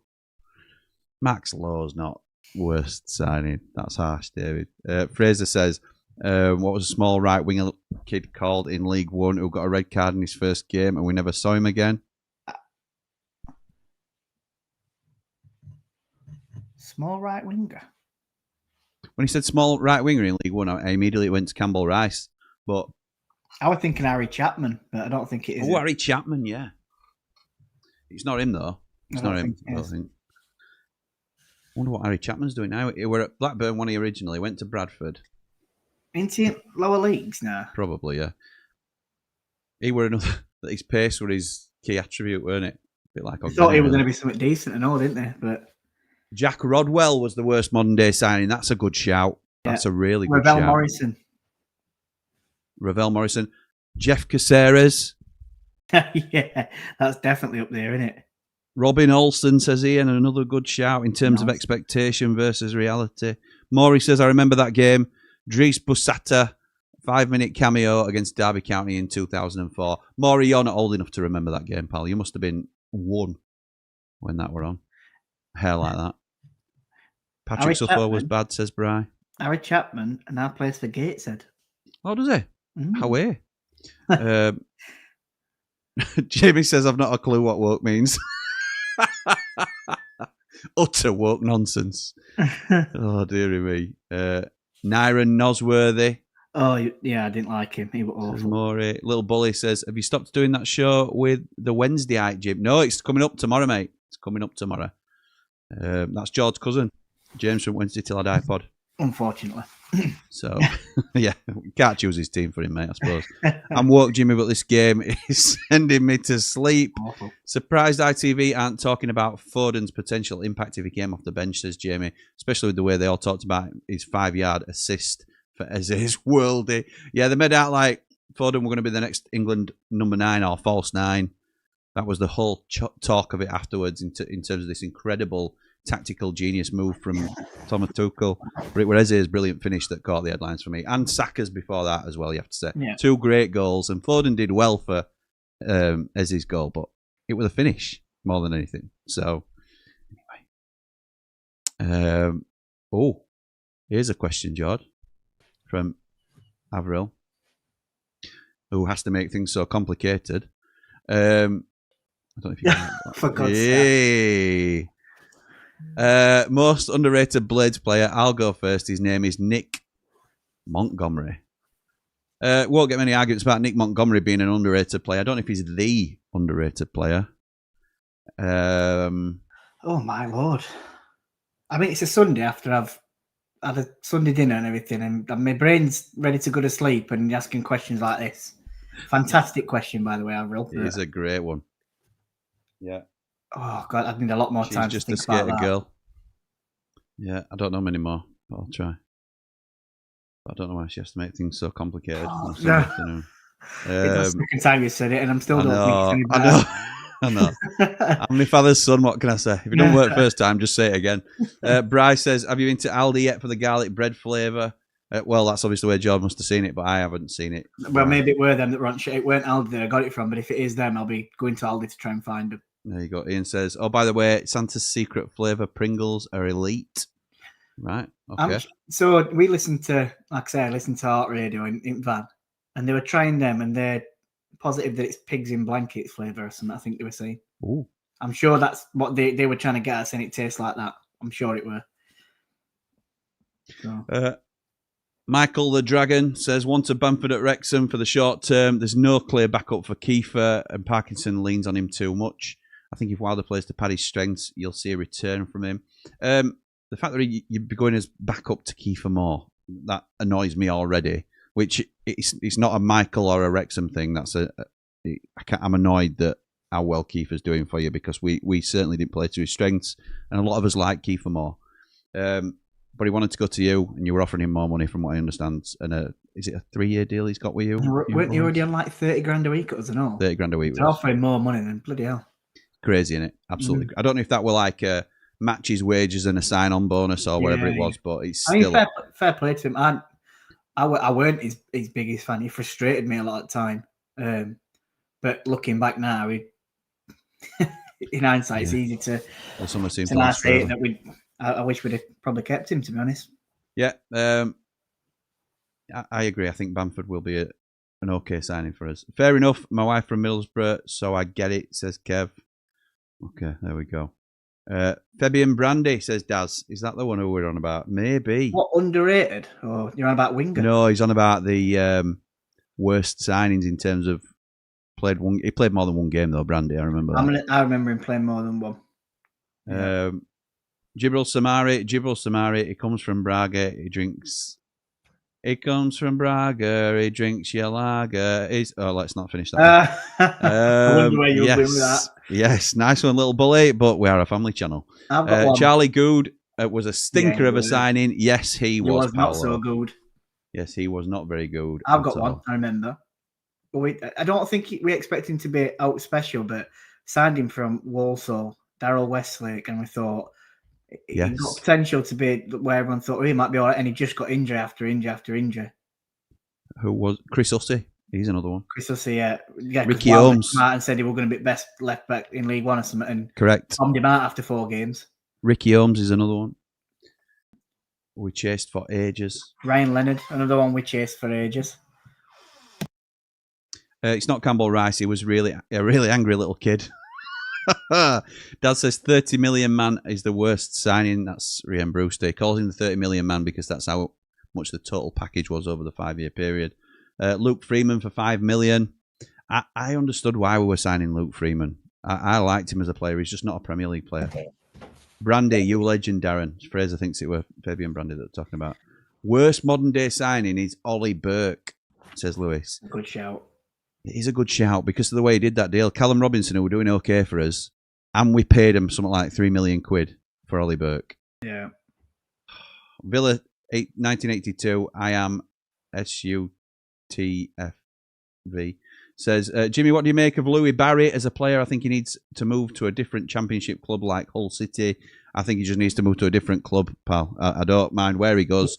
He'd probably fit back in well at Stockport, because they're doing well in League One, obviously they're up near the top. I don't think he is I'm not sure he's championship level player. Ready. No, he's not strong enough. Yeah, not that he can't get there eventually, but he's not. He's got plenty of time ahead of himself. Yeah. But I'm not. He might go to someone. He might go to someone else in the championship, and he might tear it up for him. They might suit his style better than what we do. But just from what we've seen at United, he's too weak. He's very one-dimensional. Very poor, isn't he? Very poor. It's been disappointing for me. I thought it was going to be better than what he has been. Yeah. Daz says, by the way, Jimmy, Connor Salmon did play in the Premier League with the Irish Premier League. We're talking about the English Premier League, Daz. You know that. Kiefer was one of the worst signings I've seen, says Jamie Dumpling. Honestly. Oh, Declan Rice. Is that going to be a foul? No, he kicks it away from the player. He gets took out, but I think he'd already kicked it about 10, 15 yards in front of him and into the box for it to be not a foul there. Jamie, you know what I think of you, mate. I think an awful lot of you. Kiefer being one of the worst signings you've ever seen, it's not a good take for me. His best impact was getting injured against Bristol City after coming on. He didn't play well against Cardiff, did he, where he won the game single-handedly. Then being subbed off because of the injury, then came on and scored a great header. What more would be expected to do? Fed the fish, says Bride. Don't know what that means. Feed the fish. Oh, Salmon. feed the fish. Old Connor Salmon. Yeah. Robin Olsen is an awful keeper. What was that song that you're actually a part of? Salmon and Sharpie, Che and McNulty, Diego de Girolamo. Yeah, remember that one. Follow. Sheffield United's the team to follow. How did Connor Salmon ever make it into a song? Because it's an easy 2-syllable name, isn't it? And it was the fifth of them. Salmon and Sharpie, Che and McNulty, Diego de Girolamo. I mean, that miss against Bradford from 2 yards out. Mate. I've never seen it like it from a professional footballer. That's the highlight reel one, isn't it? That were almost as bad as Canu missing. What was that one for? Was that for West Brom? Or Pompey, sorry. Against West Brom. Pompey, that. Nwankwo Kanu. But he had plenty in bank to forgive him. Yes, he did. Not sure. Salmon. Lee says, Nosworthy, Brandy, Wolford, Salmon, Hammond, Jordan Stewart, Gerbich, Olsen, Simonson, Lee Baxter, Woodburn. Luke Thomas. If you take a minute to think about it, we've had a few. Yep. Fraser says Jordan Slew. He wasn't a signing though. He came through youth team Fraser, but he was a bad player for us. I'll give you that. Little Bully says, I wish we kept Benny Traore for the champ, especially when we needed wingers. Yeah, it's easy to say that now, though, isn't it? I think we got his money back. The thing where what did we pay, 4 or 5 mil for him, and we got that money back. So I can see what club, they didn't know for certain if he were going to do out in championship, and they got guaranteed money back for him. Kev says most underrated players Billy Sharp. Is he underrated? I'm just going to say, is he underrated though? I think people know what he gives you. Personally, everyone classes him as a legend, so I wouldn't class that as an underrated player personally. But that's just my choice. I had some pigs in blanket crisps the other day. M&S, I think they just tasted bacon. You can't make pork flavoured crisps. Lee says one of the most underrated Blades players was Sean Murphy. Yes, 99 to 2003. I'm taking that. Taking that. That's a. I remember when he scored an header at back stick against Sunderland in the League Cup. Well, Worthington's Cup. I think, did we win 1-0 or were it 2-1? Oh, you're testing me there, mate. No idea. I remember that was the first season I started watching United, and it were him and Rob Page as 2 centre halves. 2 cracking centre halves as well. Yeah. Oh, shot from about 25 yards out. Dean Henderson made a good save because that for a corner. Well done, Dino. Blades legend. He'll always be a Blades legend. I don't care who he plays. Yeah, cracking keeper. One of the best I've seen at United. Axel Smeets says up the Blades. He did play more than 1 game and was sent off about 3 times, was Brandy, says Daz. Mason Holgate was rubbish as well, says Lewis. Yeah. I weren't a big fan of him personally. Sorry, Albania here with corner. They played it short, it's gone back out wide. Crossed it into the box, they wasted that one. Declan Rice just clears it. Luke Freeman was a good footballer, we just didn't have a role for him. Good player, bad signing. Yeah, I think that's fair. I remember him at Stevenage, and I thought he was class, and I thought, I'd love to sign him. And then we just seemed to sign him probably at the wrong point. Didn't he come through Arsenal Academy? Freeman? I think he did, didn't he? Yeah, he did. Good player. Kev says, I'm old. I remember seeing Alan Woodward in Shoot magazine's freaking legend. Alan Woodward is a Blades icon. Jamie says, Ben Hennigan went missing, last minute signing and barely played. Who was the other player that was meant to be signed that day but was stuck at Chef Station? Jerome Sinclair. That's it. Yeah, and I don't think, here we go, Albania. Oh my God, that's a chance. They should have scored. How have they not scored? On that right-hand side, it's number 21, so it's Hoxha. He's in behind Kwanzaa, and they play it ball front right-hand side, across box. He takes it first time, and he could have took a touch and had a shot, and he just plays it straight at Dean Henderson. That probably should have been 1-0 Albania for me. Which is embarrassing enough to say, isn't it? Avril thinks it's a good shout from Lewis. Yeah. Agreed. Dave Morwood says, Jamie woke was a slur in the 1930s. It's now used as being aware of social and political issues and hijacked by politicians to accuse opponents of being too wet. That's probably about right. Underrated players, John Gannon and David Barnes. What about Jamie Ward? Were he underrated? No. I'd probably tip him into the other category, to be honest. Right, fair enough. Personally. I would say Stuart McCall, in terms of his impact, was underrated. Yeah. Although he's recognised as being a good influence for us. Yeah. Who else? Okay. Sean Murphy's a great shout. Trying to think of some more.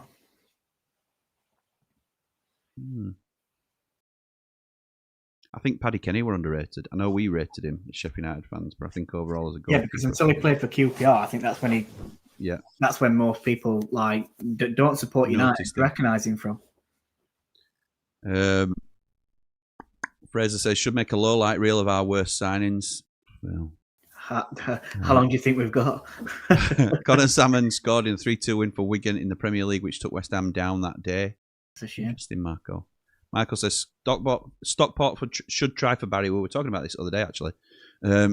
Honestly, I think they would have come up over Charlton if he doesn't leave at mid-season last year. Little shocked he hasn't worked out for you guys. Yeah, you and us both, pal. Martin Wolford says Carl. Lil Bully says, really liked Kiefer and was one of our most underrated players. In the summer, I thought 2 million was too good to turn down, but that was because I thought we would replace him with a similar profile. I agree. Yeah. I think if we had replaced him with a similar profile, we might not be having a chat about it. We might not be too fussed about him. We'd be thinking, great deal for a 30-odd-year-old, on big wages. But the fact that we didn't, I think that's why we talk about it, and it's frustrating. Mark Meldrew says, number 1 is Bobby Ford, number 2 is Bobby Ford. We all want in a team of Bobby Fords or something like that, whatever the chant was. Sorry, lads, I thought you meant crap players, says Carl. We did. Who's been crap signings for Sheffield United? Even though it's not a Sheffield United channel. Benny Traore was worst modern day player. He's now doing great things, he's Traore. So it's just, did we get rid too quick, I think, Chris? He wasn't a good signing for us, but did we get rid too quick? I'm not sure. Another underrated player is Ryan Flynn. Good shout. Always did the nitty-gritty stuff. Loved him as a player. Him and Murphy linking up at Villa Park in the FA Cup for the winner was their limbs. What about Keith Gillespie? Yeah, I liked Keith, especially in that Premier League era. It was as an underrated signing. I thought he was good. I don't know whether you class him as. I know he's obviously had a good career, but I mean, at the time he came to us, I think it was a good bit of business. I think this name could potentially be on one. Can you remember Sean Miller? He had that little spell, didn't he? Yeah, I do. Striker. And and he obviously were doing well for us. Had that little spell, and we were scoring for fun in League One. Then got injured, didn't he? Yeah. And he never seemed to. Bad injury. Yeah, never seemed to recover from that. Went to Cov, I think. What about Darius Henderson? Didn't like him. I liked him as a player. Nah, he went. I don't know. There was something about him that had just frustrated me. But I don't think when I was younger, growing up watching, I don't think I really appreciated the dirty work that them types of players did. Yeah. And I think now looking back at it, I can probably think it was probably better than I thought it were. Do you know what I mean? It's it's same as Kiefer, isn't it? It's all that dirty work where they're holding the ball up. Because when you're younger, you see as a striker and you think, well, they're not scoring goals or they're not scoring as many goals as a striker. Yeah. I don't think I really looked at. It's like the Esky thing, isn't it? Yeah, I don't think I really looked at it back then. So it's probably me saying I didn't like him. I probably would do in this day and age. Another underrated player, Dougie Hodgson. Yeah, not bad. Worst miss you've ever seen, says Colour King. Mine is Ronnie Rosenthal at Villa Park. Beat the defender, took it round the keeper, had an open goal from 6 yards and hit the bar. I can give you 2 off the top of my head. I can give you 1, and I reckon we're going to say the same thing. I can give you Connor Salmon, that Jord's already mentioned, which were near post and he put it wide. And I can also say Ronaldo in the Premier League, where he was like less than 6 yards out and put it over the bar in an open goal. So those would be my 2 that jump out at me immediately. What were you going to say that? Yeah, Ronaldo agreed. one, Joe? Yeah, they're my 2, 100%. Why is he behind? Why has he played it near post? He should have. You've got to go far post. 7 yards out. He is to the left hand side at goal, but you've got to go across. You've got to go across. It's a great ball from Bellingham in behind. Probably England's first lovely touch as well. Real clear-cut chance that in 56 minutes. Yeah, he's got to go across keeper there. Keeper makes a save. Is it a corner or did he flag for offside? No, it's a corner. So it's going to be Adam Wharton to take it. Again, left footer from the left-hand side. So it's an out swinger. Let's see what they come up with here. They've got surely Dan Burton. He goes short to Eze. Eze gives it him back. He plays it into the box. Bellingham heads it. Rubbish. Goes straight through to the keeper. I think it hit defender, to be honest. I might be wrong. When it's a quick ball up the top for Albania. There's only one man up top, obviously. He's out ball up really well. And then just plays a bad ball. Bellingham then gets fouled. Well done. It's free kick to England. Take it quickly as well. Has referee allowed it? What we're saying here? No, Bellingham's having a lie down. It says, our England being cut open so easily by Albania. Let's just use an excuse. This is his backup team. Yeah, it is, yeah. Marcus Bent Mark 2 was absolutely dreadful. The first version was the complete opposite. Yeah, I agree with that. He was past it though, weren't he, Mark? That Mark 2, he was... Mark 2. That was like when we brought Beattie back and it just didn't work. Same as first time. James Beattie. What a boy. Lee says, I also think John Stead was massively I underrated. agree with that. Good shout. Absolutely. Nige says, Steve Simonson's penalty in the playoff final against Huddersfield. Rumours say NASA believes it will come back into orbit around the year 2040. Martin Craney, for me, really underrated for what he did that year, plus Medine and Hogan. Not a bad shout. I wouldn't say they're underrated players, but there was certainly an underrated impact as to what they did for us. Martin Craney were cracking in helping us. We're playing it right back, weren't he? Yeah, he was. He did a really great job. solid. It says all your bad signings still don't come close to Leeds' worst. Yeah, absolutely right. JFK were it, or whatever it was called. That John Paul Augustin, was it? Yeah. They paid a lot of money for that and all, didn't they? It were a ridiculous amount. What's going to happen here then? Are we going to see a sending off? Because Kwanzaa's gone down holding his face. I think it's going to be a yellow. I think a ball got played in, like down left wing, and you just see Kwanzaa go down. I think it's Hawks, or they sort of come together, but he's gone down holding his face, Kwanzaa. He's not booked him or anything. Albanian left back played it forward. No consequences. They didn't even play it forward. They're just sort of running together, aren't they? And he goes down holding his face. I didn't see it clear enough. Did you catch a clear view of that? Did I? No. I can't do one thing. Never mind 2 or 3 things at the same time. It's a free kick to England anyway. Is the moral of that story. Chance to play it in box. I've done note but read comments, and I'm behind. How am I behind on comments? I don't get it. We'll watch your deck. Take this one. Sticks his hand up. He plays it into the box. Dan Burn wins the header. Jude Bellingham goes over the bar. Got to get on target there, aren't you? It falls perfectly to him near the penalty spot. And he's got an open net. Well, not he's got a free shot goal, really. Does he slip as he shoots? You could say that, but he's stretching for it a bit, but it does slip. I still think he should get it on target. Bobby Ford got pelters when he played for us against Leeds, as he kicked Tracy every time he got near him, but became a hero with what he did at the Hovel. Bamford underrated, most moaned when he was in the team, but was only when he wasn't. You could see how much more cohesive the team was with him in it. GLP. Oh, good luck, Patrick Bamford. Hope he fires you up the table and earns an extension, says Anthony. Thank you, mate. Lee says, Cooler King, the world worst miss would be hard to choose as we have a wide selection. Yes, we do.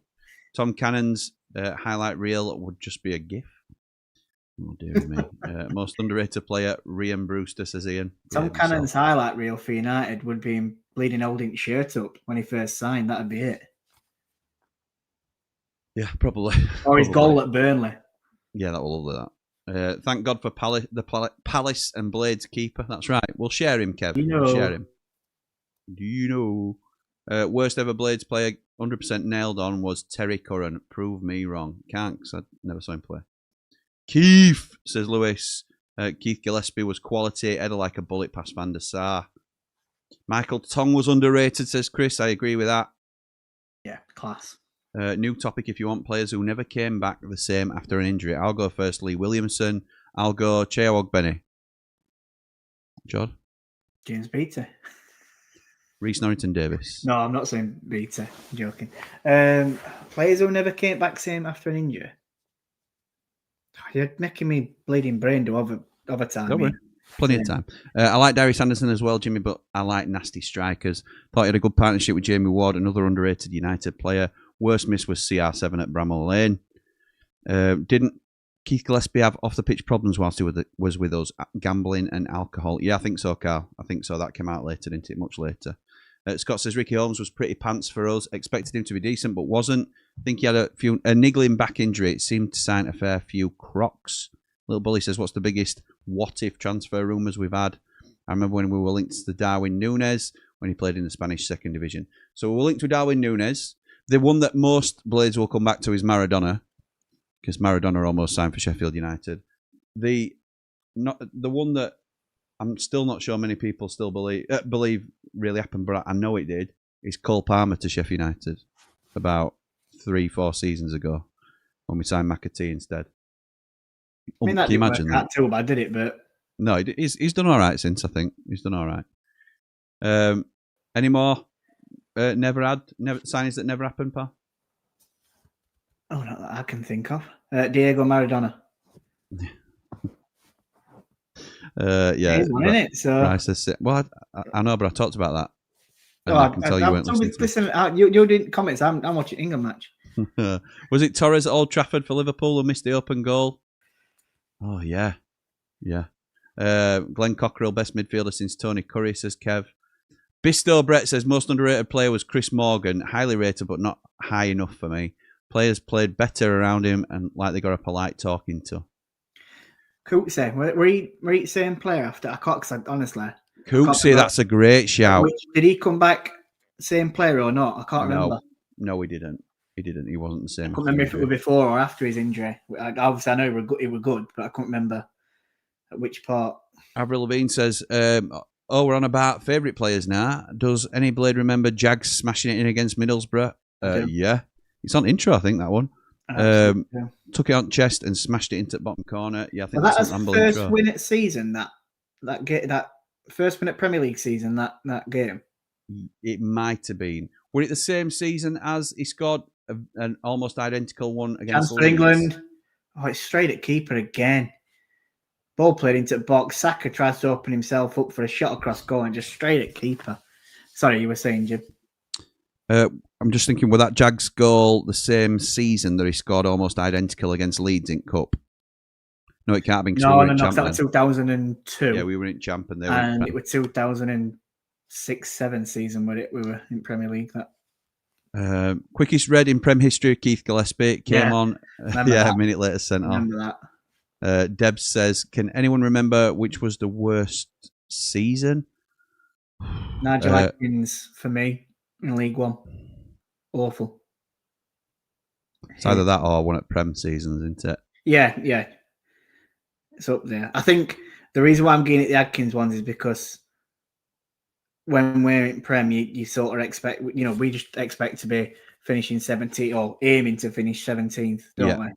Yeah. Where that's we're that team when you're coming up. So I'm getting at Adkins one because we didn't expect to be finishing where we did under him. Yeah, agreed. Robles could have been a great player before the injury. Started well in the Prem. That's fair as well. Great shout, that one. Aid says, John Kevin Augustin, 24.5 million for 48 minutes of game time. And we think Brewster's signing were bad. I'll add Cannon. So what's that? That's 500 grand a minute, something like that. Is that right? I might be way off there. I don't ask me that without looking at my phone and calculating. I'll add Cannon v Blackburn in the home end of last season to the list of bad misses. Awful, says Lee. Mark Meldrew says, Aremovic versus Bournemouth under Eki at home. One of the worst misses I've seen live. I liked Aremovic. I liked him. I really liked him.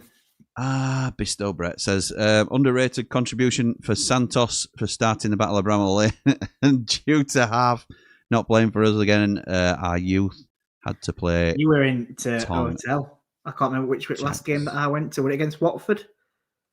I think we beat Watford 1-0 and Santos was stood bang behind me. I didn't realise until I turned around. Yes, you were in the hotel. You were in the hotel that night. You were sending me a picture of you and City, I think. Yes, yeah, it were that one. It was stood bang behind. I was like, oh, bloody hell, it's George Santos. Best rumour in my time was Drogba to the lane.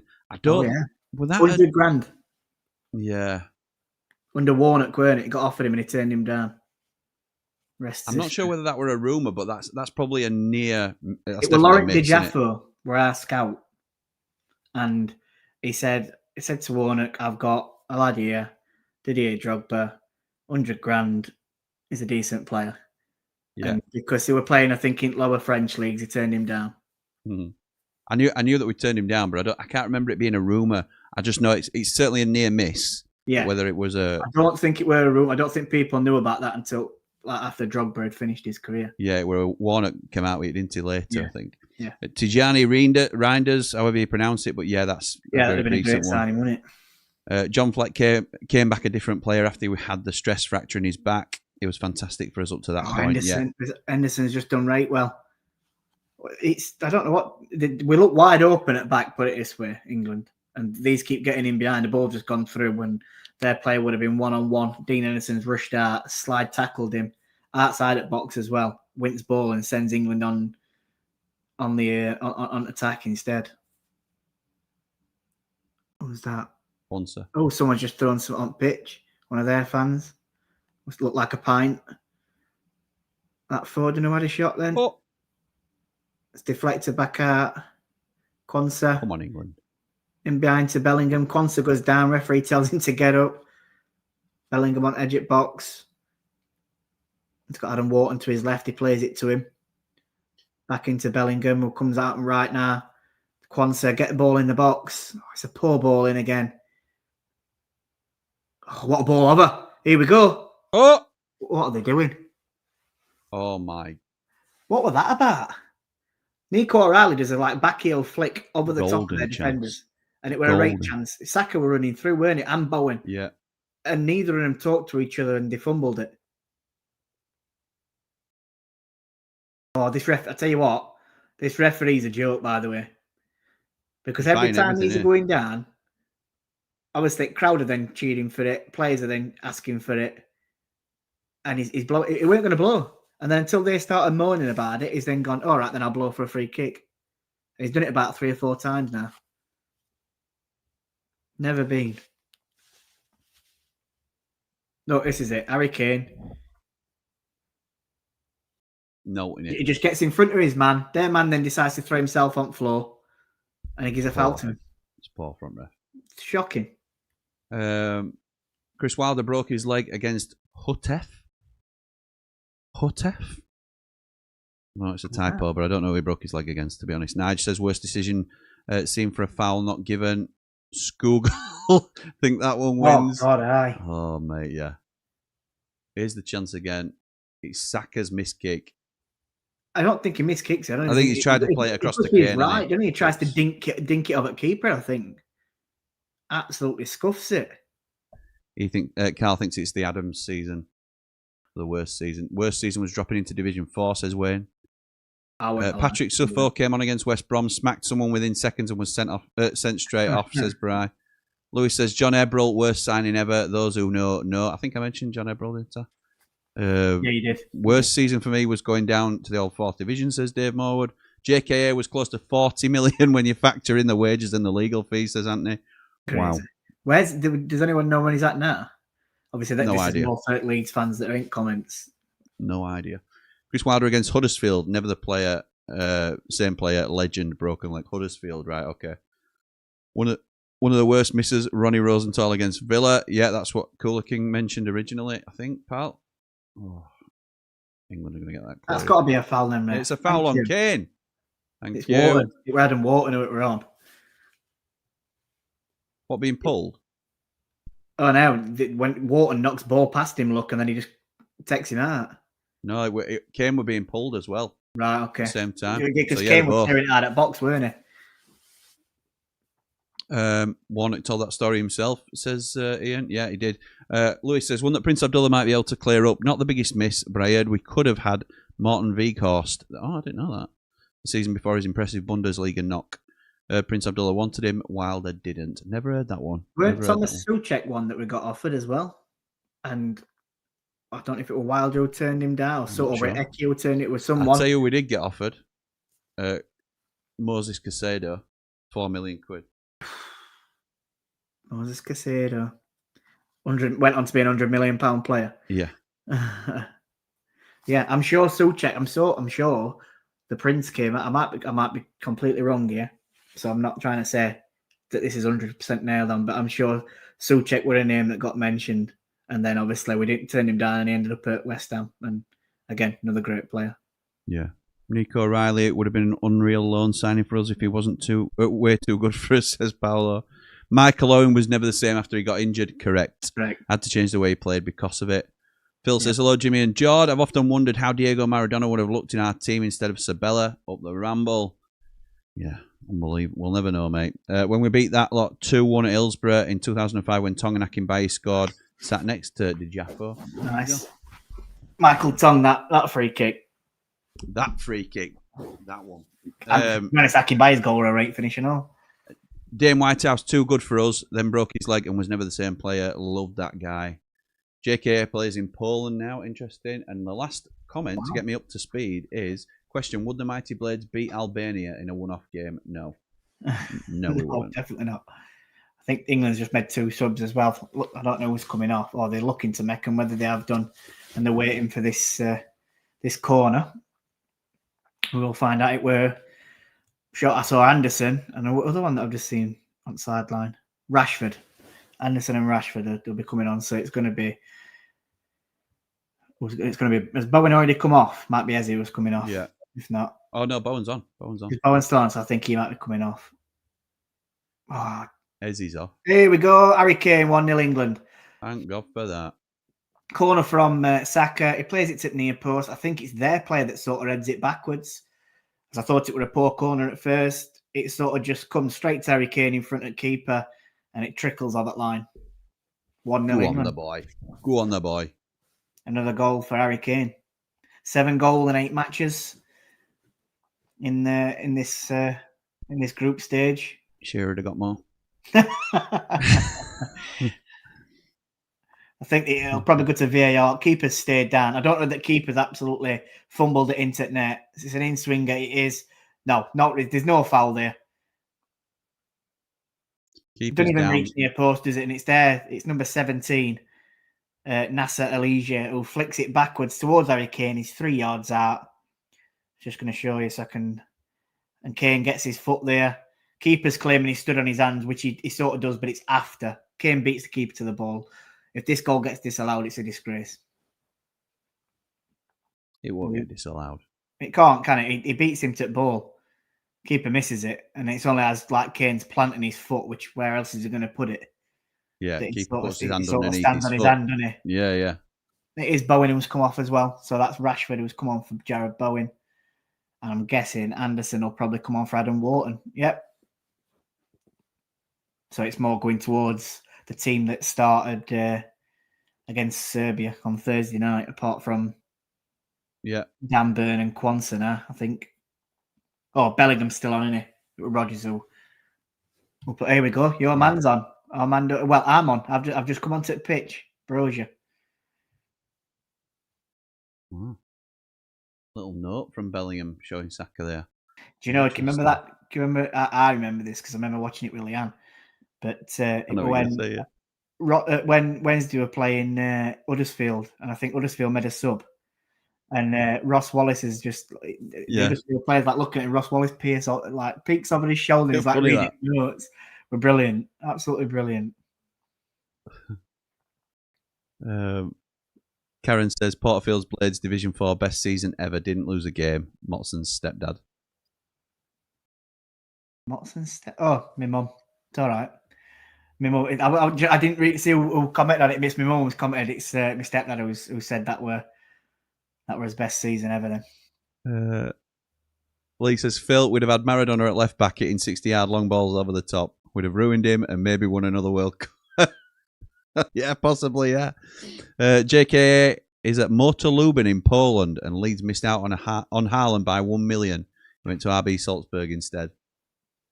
Yeah. Rashford. Can't say I'm sitting with his left foot. Oh, it's way over it. Throwing to Albania. Of course it's Kane, says Dave. Of course it's Kane. Absolutely right. Daz says, I had the misfortune to see Paddy Kenny in an Irish shirt. The 5-2 defeat to Cyprus is a standout for me. What a striker, says Kev.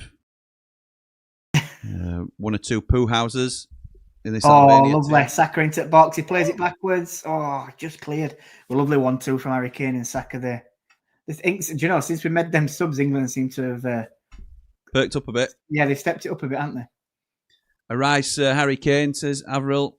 Levine. Don't have to be complicated. Just get it done. David Beckham, Sir David Beckham now as well. Sir David Beckham. Crazy. A lot of people don't understand why. Do they think he's a bit of a bumlicker, don't they? But I like David Beckham. I like Becks. How can you not like Becks? Fully deserves his knighthood. Just for that sending off against Argentina. Is it going to be an England corner? It's not. It will if it goes out. No, it's just cleared by well done there. Albanian right back. Yeah, flick over, weren't it, from Harry Kane? Yeah, they've held us out. They've shut up shop really well for long enough. We haven't really created loads this game. No. But now we've broken the resistance. It's a lot easier to get through, isn't it? Yeah, it is. I think as well though, with players that have been playing more regular in this England team, so probably more used to the system set up, we look a lot better already. It's good. It's good to have a bit of depth though in the squad, like we were saying at the start. You can see players that are coming through, and at least he's give them fringe players a bit of a chance. Yeah. To see what they can do. Yeah, agreed. Oh, poor touch from John Stones. Recovers it well though, centrally into Harry Anderson. England are just slowly knocking ball along back line though now. Are you caught up on comments, Jim?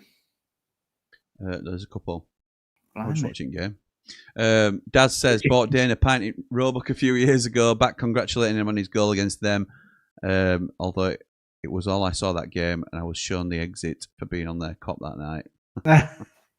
I could never do it because I don't think I won't be able to hold my mouth. If we scored, how can you just stand there and not cheer? It's bad enough. Like Man Mountain did it against Cov.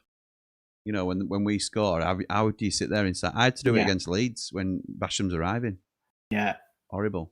Beckham became Sir because of his UNICEF work, says Jamie Dumpling. Yeah.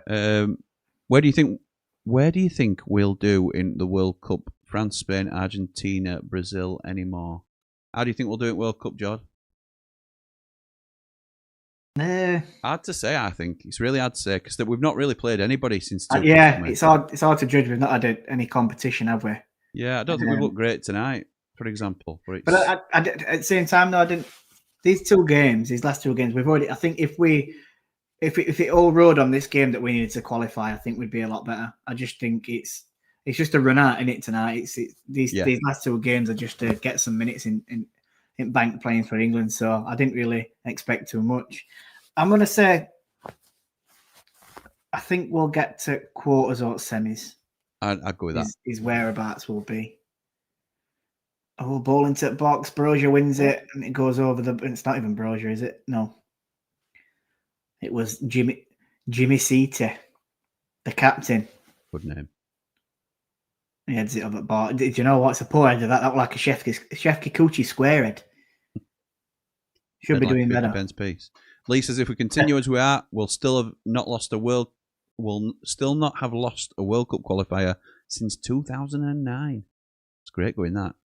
Were you guys watching City Pet captain in England under 21s on Friday night with their 2-0 victory against the Republic of Ireland? Pet played really well. One of Emil Eski's sons scored for England. That's the other one. Is that Jaden that you want? Is it Jaden? Possibly, yeah. No, I didn't see it, Michael. I didn't see it. I was out in the taxi. I didn't see it either. I heard that he come off at bench, didn't he? Did he? I don't think he started. Yeah, captained him. It's interesting. But he must have took armband for the last. Must have taken armband when he came on. Yeah. Jamie says someone just tried chucking something at Stones from the stands when he was near the touchline. I said that was what I said when I said it looks like they've chucked some water or alcohol on. Seen it straight away. Chance now on this right hand side. Get it out there. Quansah has it. They've sort of just shut up shop so England comes centrally to Jude Bellingham. Bellingham plays all the way over to this left-hand side to Rashford. He's got one man to beat. He cuts on his right foot, plays it to back stick. Harry Kane, it's 2-0. Well done. Get in there. What a lovely cross from Rashford. That was a great ball in from Rashford.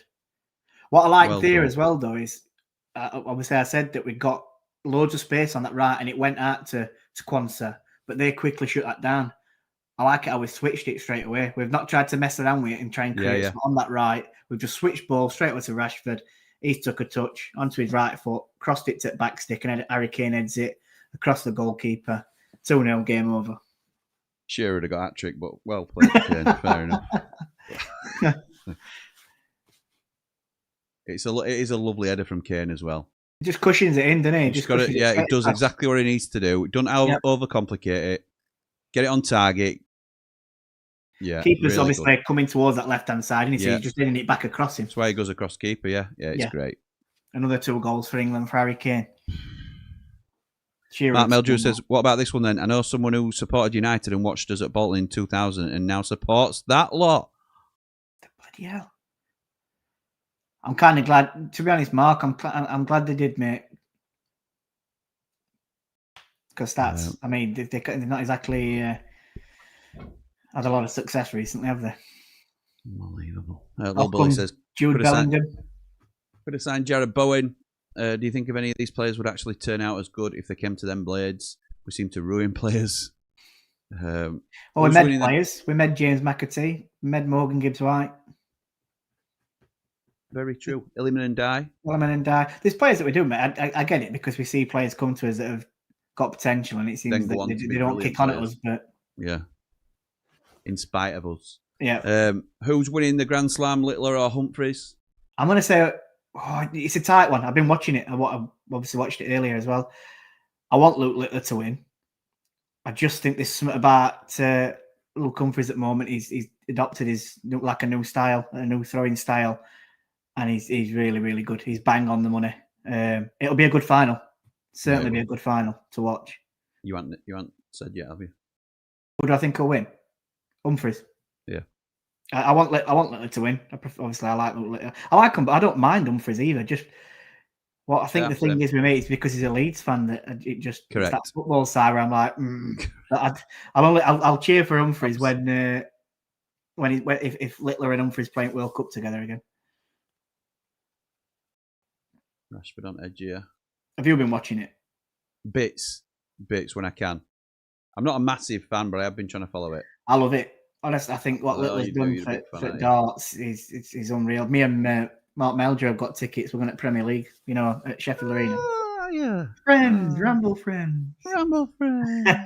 Yeah, it's all right, mate. I'm busy. Thank you, though, but thanks. Thanks. You don't get invited, Jim. Unbelievable. You might not get invited on Ramble Christmas, do? This carries on. Try and stop me. I won't. I want you to come. Anyway, Kane, great ball again from Rashford, says Dave. No, Jord was another thing being chucked after the news. So that's the point That's the point, Jord. About 30 S19 and Kilmarsh blades didn't keep quiet. Yeah. Shearer would have scored that, says Lee. Completely agree. Avril says result.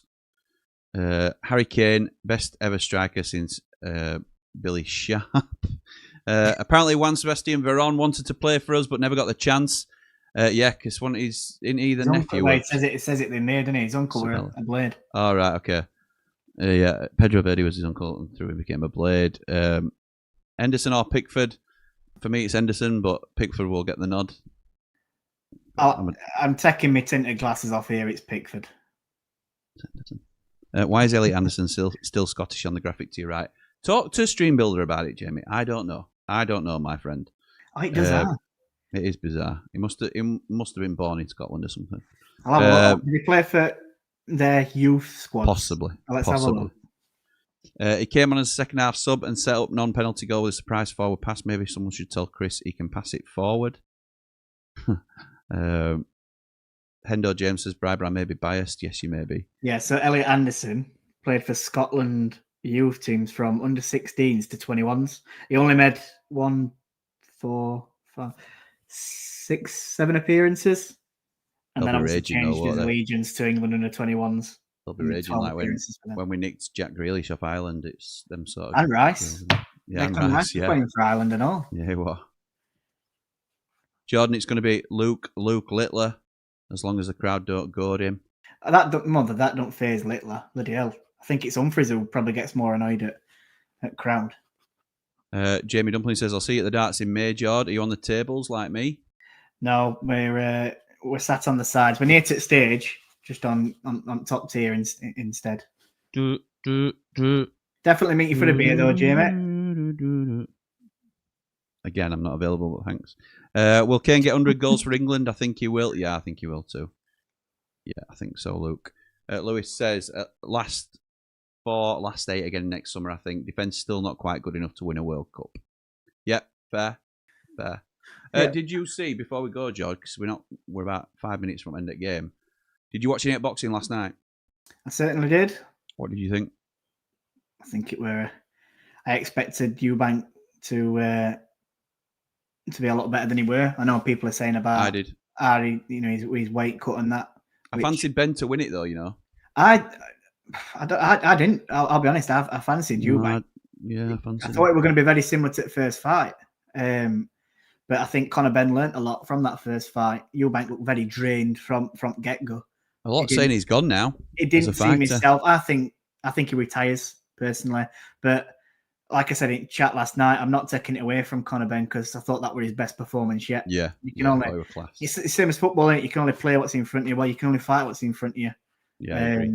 And they're obviously more than happy after 30 odd years that they finally got a win of it Eubank. So no, fair play to him. And I think when he drops back down, Ben, I do think he'll become a world champion. I think he's going to be tricky.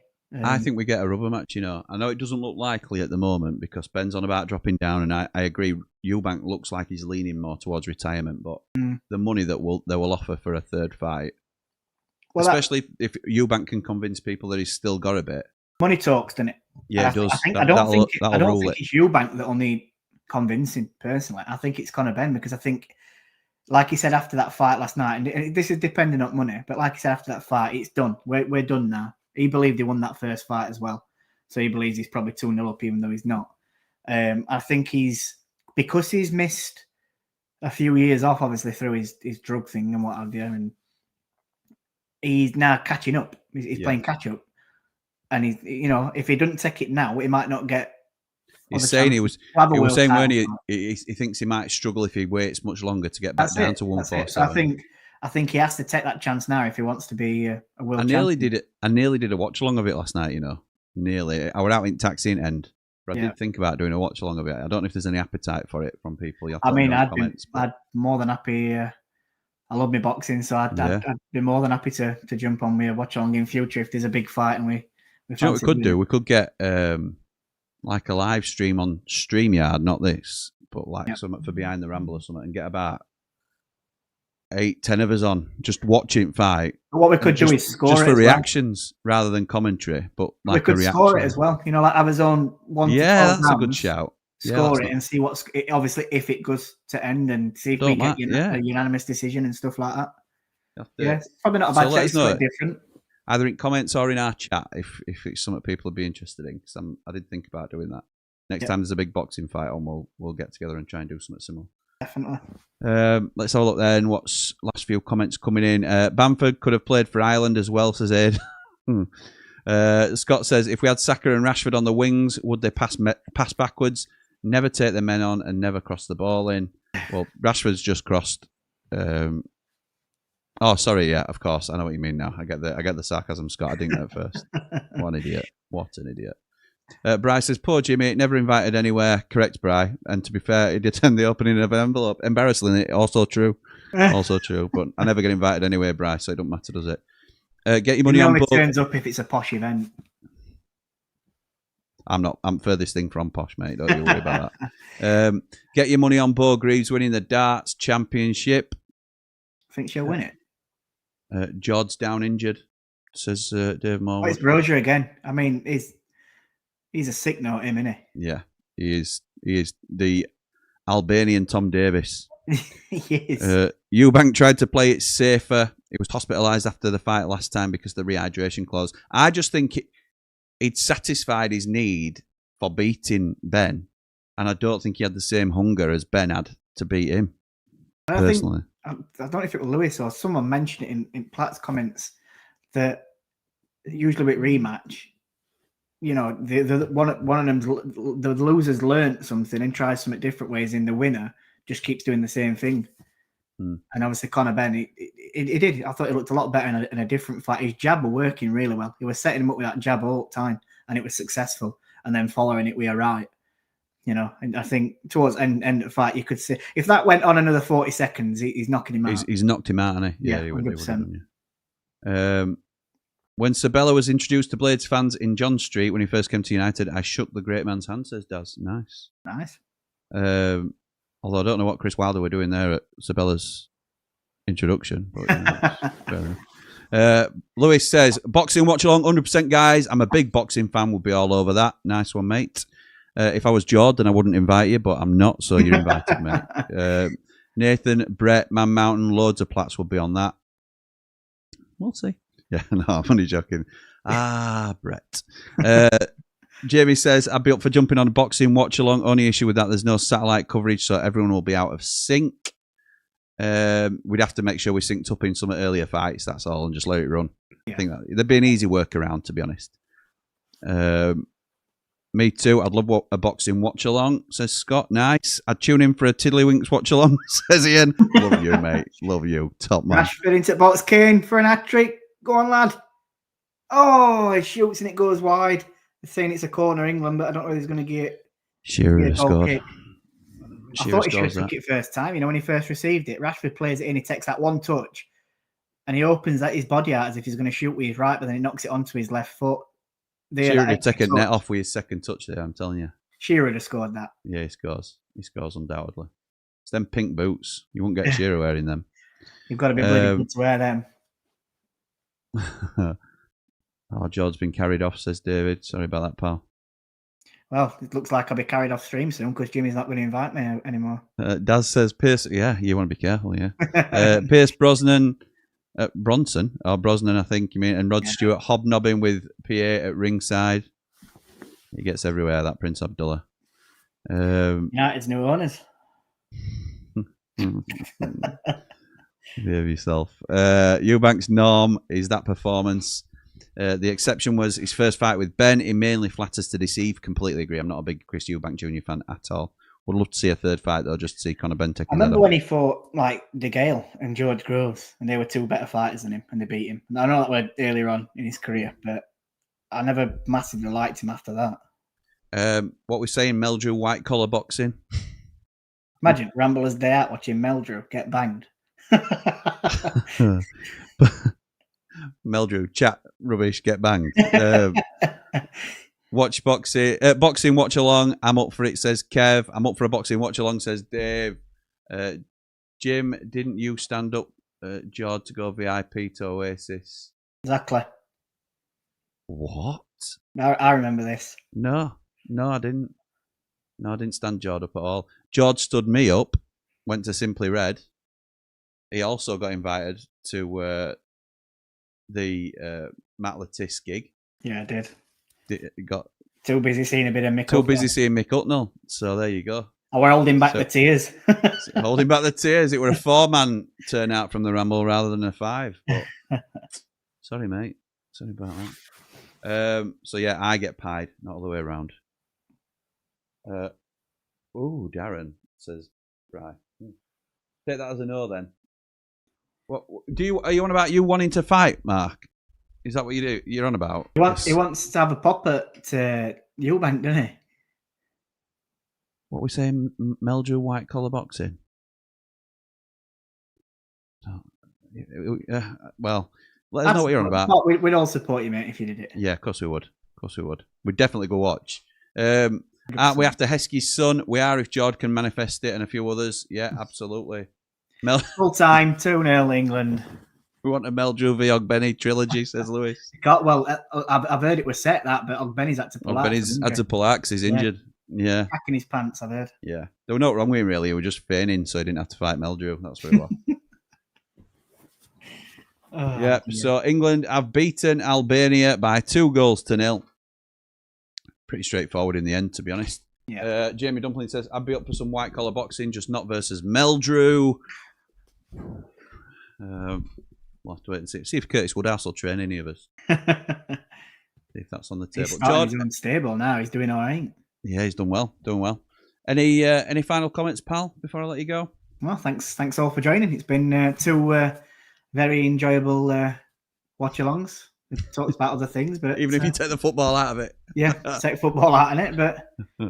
But we've discovered that we might be doing a boxing watch-along. But yeah, if you haven't already, please do like and subscribe. It is free.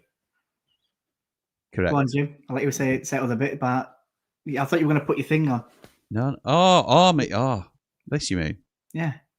Oh, I've pressed it and it didn't work. So it'll have to be this one. I'll have to do it like that. If you're enjoying the content, give us a like with a wavy thumb. Like that. I try, when I see a graphic that I like, I stick with it. Subscribe to the Ramble. As Jord says, it's completely free. And tomorrow on Ramble FC, I'm on twice. I'm on first at 6 o'clock with Callum Fowler doing Yorkshire's Finest. And then I'm back on directly afterwards with James from Wednesday Till I Die Pod doing the Steel City Showdown. So make sure you like this stream if you've enjoyed it. Subscribe to Ramble FC. Tap the bell so you don't miss anything that we've got coming up on the channel. But I'll be seeing people in an hour over on the Blades Ramble at 8 o'clock for a bit of 3 Mardy Blades. But for now, come on you... Oh no, that's wrong channel, isn't it? Wrong channel. So I'll just say thanks for watching. See you in a bit.